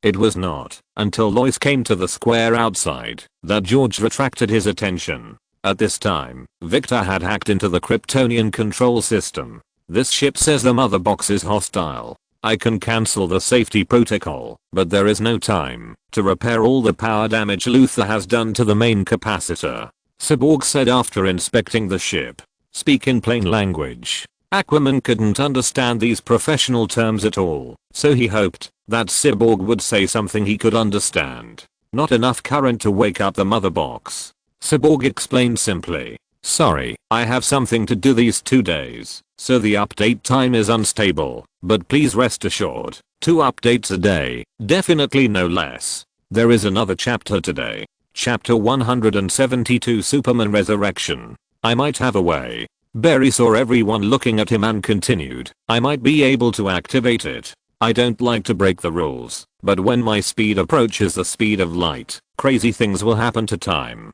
But if I succeed, I can generate huge electricity. I can run back, and as long as the distance is far enough, I can conduct a lot of current. Maybe I can wake up the mother box, if I still want to do it. Yes, let's get started. Bruce agreed with Barry's plan. After all, it seems that this is the only way now. Wait a minute. George interrupted, and then asked Cyborg, if we repair the spacecraft, can we meet the requirements? Yes, you have a way. But I'm afraid there won't be enough time. Cyborg said. That's easy. George smiled, and then continued, help me point out the places that need to be repaired, and leave the rest to me. Here, open the cover and you can see it. Cyborg cast a projection to show George the damaged location. George took a look, noted the location, and walked towards the engine room. When he came to the engine room and opened the cover, George saw the burned area and then looked at Barry and Aquaman who followed him. Reparo. A green light hit the damaged area and the capacitor began to change little by little, and soon it became shiny as new. Cool. What's the magic just now called? Barry asked. Restored to its original state, a repair spell. George explained. It's okay. Cyborg's voice came from the headset. Let's go. It's starting over there. George said, and the three returned to the repair room. Diana and Bruce both nodded to George, and George also smiled and greeted. The mother box is ready. Cyborg looked up at the raised robot. This spaceship is begging me not to wake up the mother box. It's scared. This is an irreversible program, said the artificial intelligence. It knows that Steppenwolf is back to find it. Cyborg said. We know, let's continue. Bruce urged. I strongly recommend not to start. The artificial intelligence then prompted. I'm going to start. Cyborg said. 5, 4, 3, 2, 1 as the countdown time came. George saw that Cyborg's mind was fluctuating violently. Although he didn't know what happened, it was too late to stop it now. Victor? Barry called softly. No. In an instant, the mother box fell from a height, and a transmitter on the top also extended out of the wall. Then, at the moment, when the mother box touched the water surface, a blue arc shot out from the top and hit the mother box. After absorbing the arc, the mother box fell into silence for a moment. Get down! Cyborg shouted. A dazzling light burst out from the position of the mother box. Bang! An explosion occurred on the water surface, and George saw a figure soaring into the sky with white light. The mother box also flew out of the spaceship with the explosion and the figure flying into the sky, and fell into the crowd waiting outside. The white light disappeared, and Bruce, Diana and others looked up at the big hole above their heads. No one spoke for a long time. The people outside saw the figure floating in the sky, and opened their mouths in surprise. Lois, who was next to the square, saw the figure she had been thinking about day and night, and covered her mouth excitedly. Go out, we need to see him. George reminded. When the few people came to the opposite side of Superman Clark, they really saw his blank eyes. He's alive, Diana said with emotion. Something is wrong, he is scanning us. Cyborg reminded. You are still not awake. George said. What? At this time, Cyborg, who was in the deepest contact with the mother box, automatically triggered the defense mechanism, and the mechanical body was uncontrollably deformed into an attacking form. Victor Berry reminded. Damn it. Cyborg tried to control the deformed left arm. What are you doing? Berry asked. Inverted golden bell. George directly used a control magic and hit Cyborg. Cyborg flew backwards. Diana rushed to Clark, each controlling a part of his body. Colloportus George first used the imprisonment spell to temporarily trap Clark, and then Bruce found the right time to take out a bracelet made of kryptonite and quickly put it on Clark. Clark's resistance became visibly smaller, and several people gradually let go of Clark. Clark, wake up. Diana let go of the hand that was imprisoning Clark and shouted at him. George, is there any other way? What we need is a sober Clark. Bruce shouted to George. Louise is next to the square. Go and bring her over. George suggested. George remembered that in a certain timeline, it was Lois who woke Clark from his confused consciousness. When Barry brought Lois over, the excited Lois threw herself into Clark's arms. As Lois kept calling Clark's name, Clark's resistance obviously relaxed. Innovate George kept using the quick resuscitation spell to help Clark regain consciousness. Louise? Clark looked at the beauty in his arms and whispered softly while burying his head in Lois's hair. You spoke. Happy Lois held Clark's resolute cheek, and seeing Clark nod gently, Lois excitedly kissed Clark directly. George did not use his mental ability to explore Clark's spiritual world. The problem was that George had vaguely felt the emergence of another strange mental power. It seemed that, even if George did not take action, someone should make him sober. George used his mind to control the krypton wristband to fall off Clark's hand, and then flew over here. Clark raised his head and glanced at George. Then he stood up and hugged Louise and flew up from the ground, disappearing from everyone's sight. Just as Clark disappeared, a visible space channel appeared among the researchers of the Star Lab. He's coming. Cyborg instantly thought of who the person was. Mother Box, where is it? Diana looked around and asked. George glanced at the chaotic crowd and did not see Dr. Stone in the crowd, so George cast his eyes inside the laboratory. George saw Dr. Stone put the mother box opposite the laser transmitter. At this time, Steppenwolf appeared on the ground, looked at the place where the mother box originally fell, roared angrily, and then jumped into the laboratory with all his strength following the induction. George teleported into the laboratory and saw that Dr. Stone had already placed himself in the observation room. Cyborg also fell from the sky at this time and saw that his father was locked in there and instantly understood what was about to happen. No. George instantly appeared in the observation room, directly rescued Dr. Stone from inside, and teleported outside the laboratory. Although George could choose not to save Dr. Stone due to his skin color, this did not fit in with George's character setting, so before things started, George had already thought about how to save Dr. Stone. When George returned to the laboratory again, he saw Cyborg lying on the ground beside him. Steppenwolf had already taken the mother box and opened the space channel. Steppenwolf glanced at George, who had just appeared, smiled and said, "This time, victory belongs to me. Wait, Earthlings. The end of the world is coming." Then he teleported away. As soon as Steppenwolf teleported away, Diana, Barry and others appeared in the laboratory, but unfortunately they were a step late. Chapter 173, The Lair of the Stepwolf. George, where's the mother box? Diana asked. We're late. Steppenwolf took it away. George glanced at Cyborg and said, let's go. Let's go back first. Bruce said after looking at the lost people.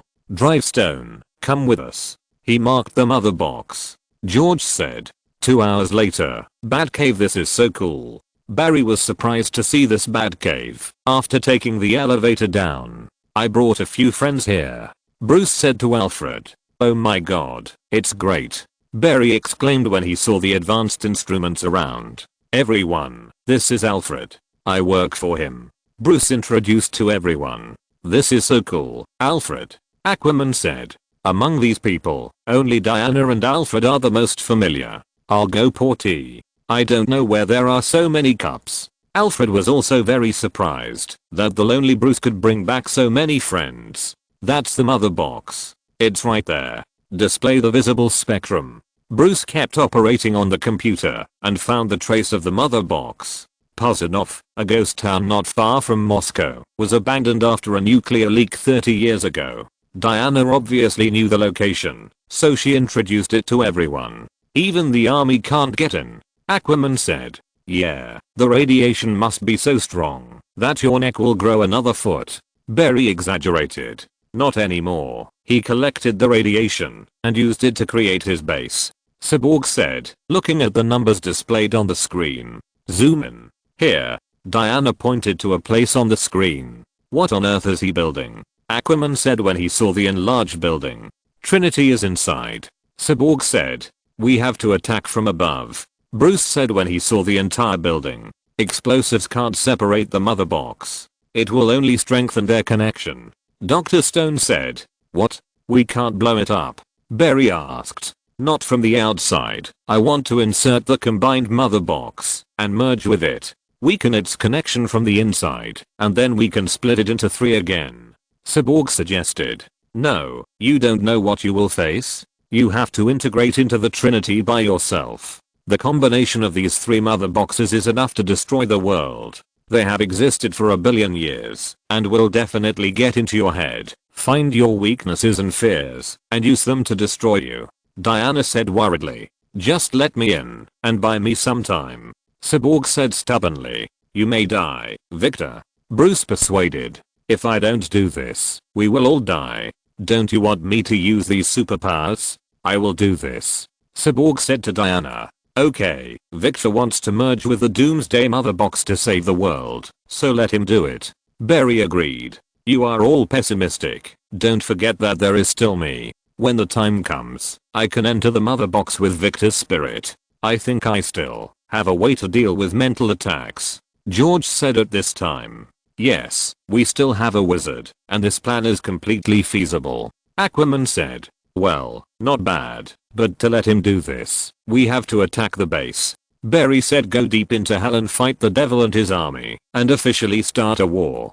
Aquaman said. This guy has probably fought thousands of superheroes on the planets he destroyed, right? We have to assume that he won all of them. Barry worried. I don't care how many hells he has fought, how many demons he has fought, he has never fought us, the United Us. Bruce encouraged. In the Batcave, Cyborg was communicating with Dr. Stone. Just now, Cyborg almost lost his father, and all the dissatisfaction in the past completely dissipated in that moment. What's wrong?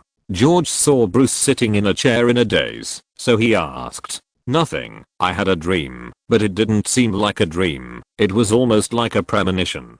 Bruce glanced at George and Diana who came over, and continued. It was the end of the world. Barry Allen was here, and he told me that Lois Lane is the key. For Superman, she is. Everyone has a loved one. Diana said. I think it's not just that, it's something darker. Bruce worried. I thought it was something. You all know that I'm from another timeline, right? George said with a smile. Yes, does it matter? Bruce asked. Of course, many events will lead to new timelines, if you are not careful. George glanced at the two of them, slid his hands and a line of energy appeared between his hands, and then continued. Look, this is our current timeline. Let's go back in time. Then a simulation of a world without George appeared in front of the two of them, and Aquaman and Barry also came to the opposite side of George, looking at the energy projection in the void, and listening to George continue to say, if I hadn't trapped Clark, if Lois hadn't come to Clark in time, maybe Clark wouldn't have woken up in time.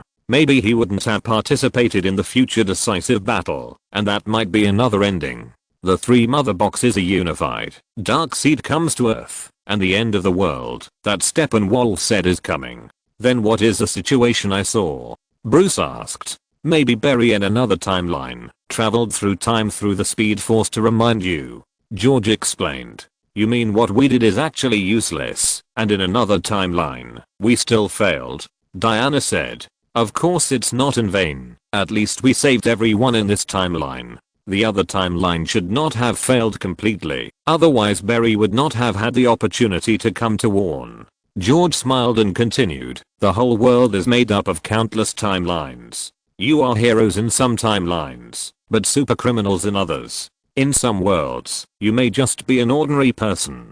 So don't worry about those things, it doesn't make any sense. You mean the future can be changed? What if I travel back in time? Barry said excitedly. Barry, don't do stupid things. Didn't I just say that? When you change something, you are actually creating a new timeline. George warned that Barry had done this in a certain timeline, but the final outcome was not good. George's explanation also attracted the father and son of Cyborg on the side. After George finished speaking, Dr. Stone immediately came over to thank him and said, "Thank you, Mr. George, you saved my life." "Yes, George, I owe you a life." Cyborg said. "Don't worry, we are a team, and I admire Dr. Stone's spirit of sacrifice." George said. Just when Cyborg was about to say something, Alfred on the other side made a new discovery. Master Wayne, you have to come and see." Everyone followed the elevator to the surface of the lake and saw that Bruce's flying fox had been repaired and was floating on the water. "Have you repaired it?" Bruce asked Cyborg. "It wants to fly. Flying is its instinct." Cyborg said. "It's yours too." Bruce encouraged. Unfortunately, Pighead was infected with the flu and had a high fever, so all book friends should pay attention to protection and remember to wear a mask when going out. Pighead will try to keep updating. There is one more chapter today. Please vote. Chapter 174, Fighting the Steppenwolf Again. After Diana and the others all entered Bruce's aircraft, George fell behind and released his own flying fox with a wave of his hand. Bruce took a look and asked, "Aren't you coming with us? My aircraft is equipped with very powerful weapons, and its attack power is higher," George said and teleported into his aircraft. "He will come, Alfred, I know," Bruce said to Alfred, who came to see him off. "Why are you so sure?" Alfred asked. "Faith, Alfred, faith," Bruce said and walked into his aircraft. The two aircrafts with basically the same appearance circled the lake and flew away. "What happened?" Barry asked in the aircraft. "It should be that the mother box is about to merge," George replied through the communication channel. At this moment, all the people on the earth who are sensitive to soul power feel the throbbing from the depths of their souls, as if something bad is about to happen again. Let's proceed as planned. The satellite shows that he has built a defense dome. This is a design flaw. If the tower is shot, the dome will collapse, and the enemy will not expect us to attack head on. Bruce began to talk about the battle strategy. Yeah, because he didn't expect that someone would be so crazy. Barry complained. "Bruce is right. We have to destroy the defense dome. Find the mother box before they synchronize." Cyborg said. "What if the dome is not destroyed?" Aquaman asked back. "It will definitely be destroyed. Once Victor merges into the Trinity, with Barry's help, he can destroy the defense of the mother box." Diana said. "Remind me, what should I do?" "Use the power of love," Barry joked. "Barry," Cyborg reminded him that this is not the time to joke. "I have to cause a huge energy burst." Barry stated his mission. "Very good. You have to run faster than ever before to generate such a large current. Then touch Victor's body directly, and that energy should allow him and George to enter the mother box. Victor, George will depend on you later. Tear it apart before it synchronizes," Bruce said. "George, will those energies affect you?" Diana asked. "No, don't worry," George replied in the communicator, "and don't worry about the dome problem. I can solve it." "Great, we finally have a complete plan," Barry said. "Yes, we have a plan," Bruce said. A few minutes later, two aircraft arrived next to the dome. "Bruce, keep up," George said, looking at the red dome in front of him. "Okay, I'm ready," Bruce replied in the communication. "Stun it." 10 conventional missiles are launched, George ordered. 10 conventional missiles have been launched. BOOBOOBOO 10 missiles suddenly attacked the dome in succession. Boom boom boom boom, the explosion sounded suddenly. Although a hole was opened in the bombed place, it quickly recovered. "George, your attack cannot succeed. Let me do it," Bruce said. "Let you risk rushing in by yourself?" George asked back. "That's why I gathered you together," Bruce said. "It's not time to fight hard yet. Stay away." George smiled and said, "Stun it. 4 small nuclear warheads are ready." "You still have nuclear weapons?" Barry said in surprise. "This is just a small thing. I'll show you a bigger one later." George glanced at the missiles that were ready and continued. "In order to prevent the dome from absorbing nuclear energy, we must be fast later." "Okay." BOOBOOBOO 4 consecutive small nuclear bombs from Starship Troopers were fired directly. Boom. The timing was better this time. 4 nuclear bombs exploded at the same time, opening 2 large holes in the dome one after another. Without letting George remind him, Bruce drove his aircraft into the dome in an instant. After the 2 aircraft flew into the dome, you can see the pillar in the middle of the dome. Dozens of missiles from the 2 aircraft rushed towards the pillar in an instant. Boom. The pillar collapsed, and the surrounding circular defense stands also dissipated instantly. When the 2 aircraft attacked the dome, Steppenwolf discovered the existence of everyone, but now was a critical moment and he could not be distracted at all. However, he did not expect that they could really break the defense stance. After seeing the 2 flying machines, Steppenwolf ordered the Apocalypse Demon next to him, "Kill him, go and defend the Trinity." Countless apocalypse demons soared into the sky and chased in the direction of the two flying machines, and the two flying machines also landed on the edge of the city. Very good, we are in, and the next step is to find the mother box, George said. When he came outside, Bruce drove down his Batmobile and said, I will try my best to lead these monsters away and create time for you. What does that mean? Barry didn't understand what Bruce meant, so he asked. It means that he wants to deal with those apocalypse demons by himself. George laughed. At this time, you can't steal the limelight alone, Aquaman said. Then, Bruce drove the Batmobile to open the way in front, and Diana, Aquaman and others escorted the Batmobile. For a while, the fight was very lively.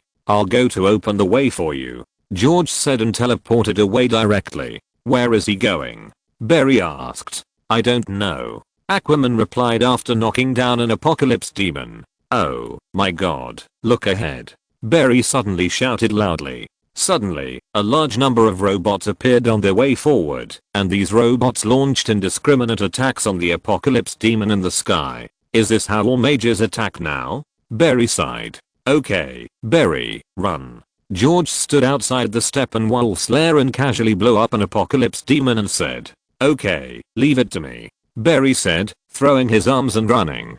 In addition to the large number of Xingtian robots that George dropped along the way, George arranged all the robots around the Steppenwolf's lair, and the more agile NS5 robots were arranged to climb onto the lair to compete with the apocalypse demon for the cannons they used. Soon, with the assistance of more than 30,000 robots, the apocalypse demon outside was slaughtered. Aquaman, Diana, Cyborg, and Bruce all entered the Steppenwolf's lair and picked up the battle axe with Steppenwolf, and the two sides faced each other again. Second round, Aquaman said. Okay, Cyborg said, and turned his left arm into an energy gun, taking the lead in attacking Steppenwolf. Aquaman also activated his ultimate move, and waves of pure energy rushed towards Steppenwolf like waves.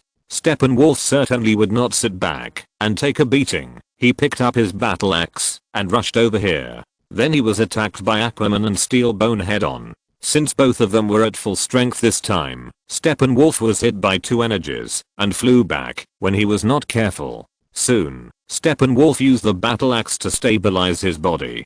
Go on, Diana encouraged. Tell me, Amazon, why did you abandon your sisters and run to mix with these humble creatures? You failed to protect them and were slaughtered by me. Sadly, you could have, Steppenwolf said after seeing Diana. Diana, who was provoked by Steppenwolf's words, instantly reached her peak of anger and took the lead in attacking Steppenwolf. Steelbone and Bruce used energy weapons to constantly interfere with Steppenwolf, but unfortunately the armor on Steppenwolf was not ordinary and also had the function of dissipating energy, so it could only play a disruptive role. The main force of attacking Steppenwolf is still on Diana and Aquaman.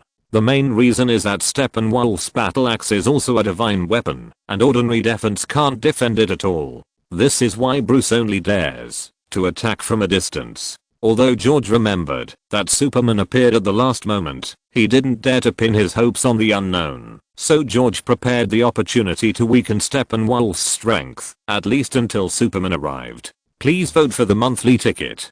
Please recommend the ticket. Please collect it. Thank you. If you have extra, please give me some. Chapter 175, Return of Superman. The battle continued, but George's eyes were already fixed on Steppenwolf's feet. Steppenwolf jumped up and was about to hit Cyborg with his giant axe. George slid his hands, and a huge space gate appeared in front of Steppenwolf. Through the space gate, you can clearly see the endless desert on the opposite side. Steppenwolf wanted to change direction in no time.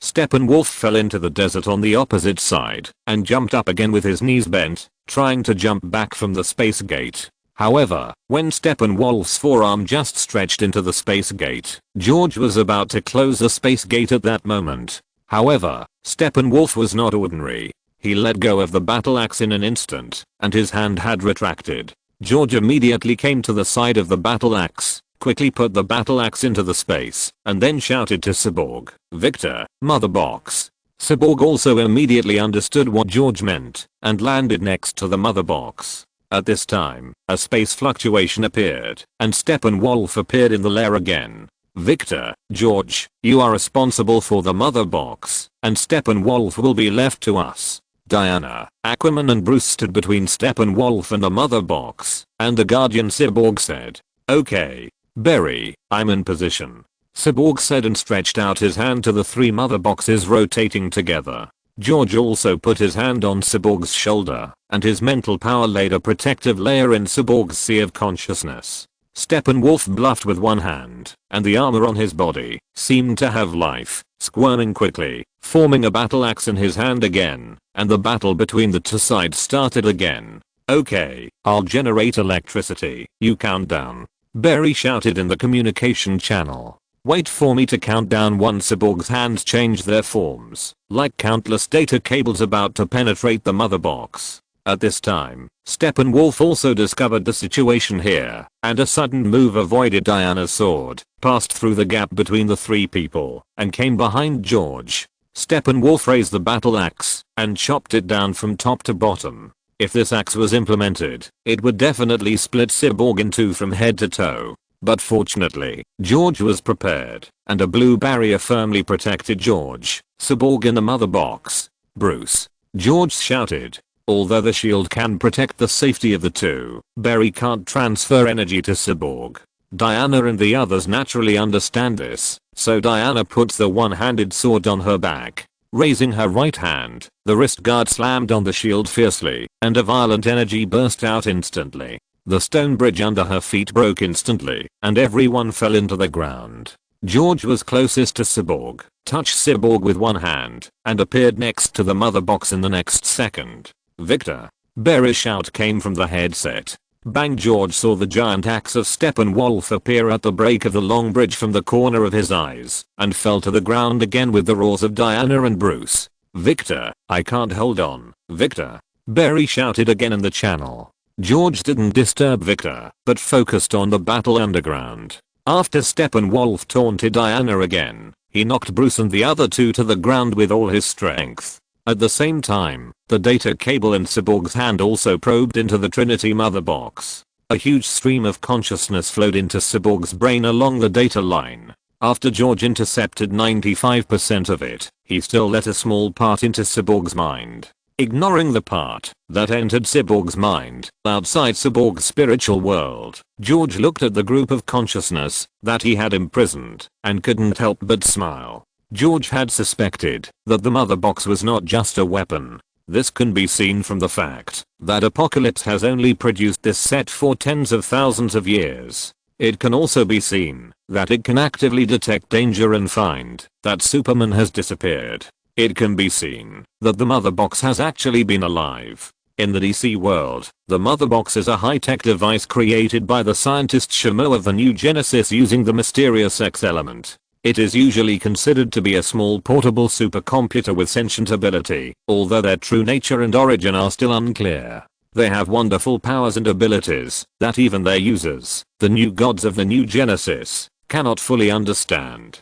The mother box can trace the source of energy, change the gravitational constant of an area, transfer energy from one place to another, sense danger and life, create force fields, rearrange the molecular structure of matter, attract or project powerful impact bursts, create electronic networks, control the subject of mental state, communicate with other life forms through the subject, take over and control unconscious and conscious machines, and maintain the life form of the subject in a harsh environment.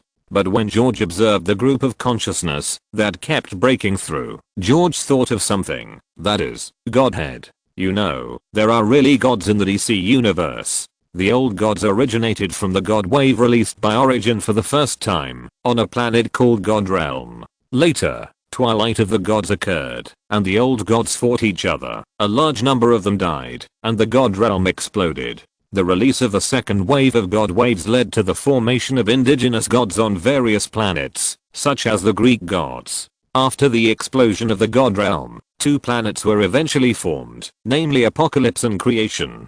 Intelligent life was produced again on the 2 planets, and finally gradually became new gods. George suspected that some of those mysterious X element were directly formed by the godhead after the death of the old gods, while others were formed by the infection of the divine wave. This can explain why George discovered the existence of the power of rules from that weak consciousness. However, in order to get those power of rules, you must get the mother box. In order to prevent accidents, George also branded that consciousness. It's a bit like the recognition of the master in the Eastern fairy tale. The mother box has already placed the most core consciousness in front of George, and George has no reason to let it go. It seems that a long time has passed in the consciousness space, but in reality it has only passed a moment. After defeating Diana and the other two, Steppenwolf could no longer stop him from coming to George and Steelbone. Steppenwolf raised the battle axe again and said, "For Darkseid." The giant axe chopped down again. Just as George was about to set up the protective shield again, he instantly sensed a figure approaching quickly. Randomly, George turned his head and ignored Steppenwolf. Sure enough, at the moment when Steppenwolf's giant axe was about to chop on the top of Steelbone, a broad shoulder appeared under the giant axe. Superman finally arrived at the critical moment and caught Steppenwolf's full strength attack with his shoulder. George also breathed a sigh of relief. If Superman hadn't come, he might not be able to help but expose his strength. Not so good. This is how Superman felt about Steppenwolf's full strength attack. Then Superman pointed his face at the giant axe and blew gently. Then ice began to spread on the giant axe. With a click, the giant axe that could fight against Diana's artifact one-handed sword suddenly shattered and turned into ash. Then Superman kicked forward and Steppenwolf flew backwards. There is another chapter. End of this chapter. Thank you very much for reaching the end. Don't forget to like. Looking for more exclusive content and immediate access? Subscribe to our Patreon. Remember, every like, subscription, or donation encourages us to continue. Thanks to everyone. See you in the next video.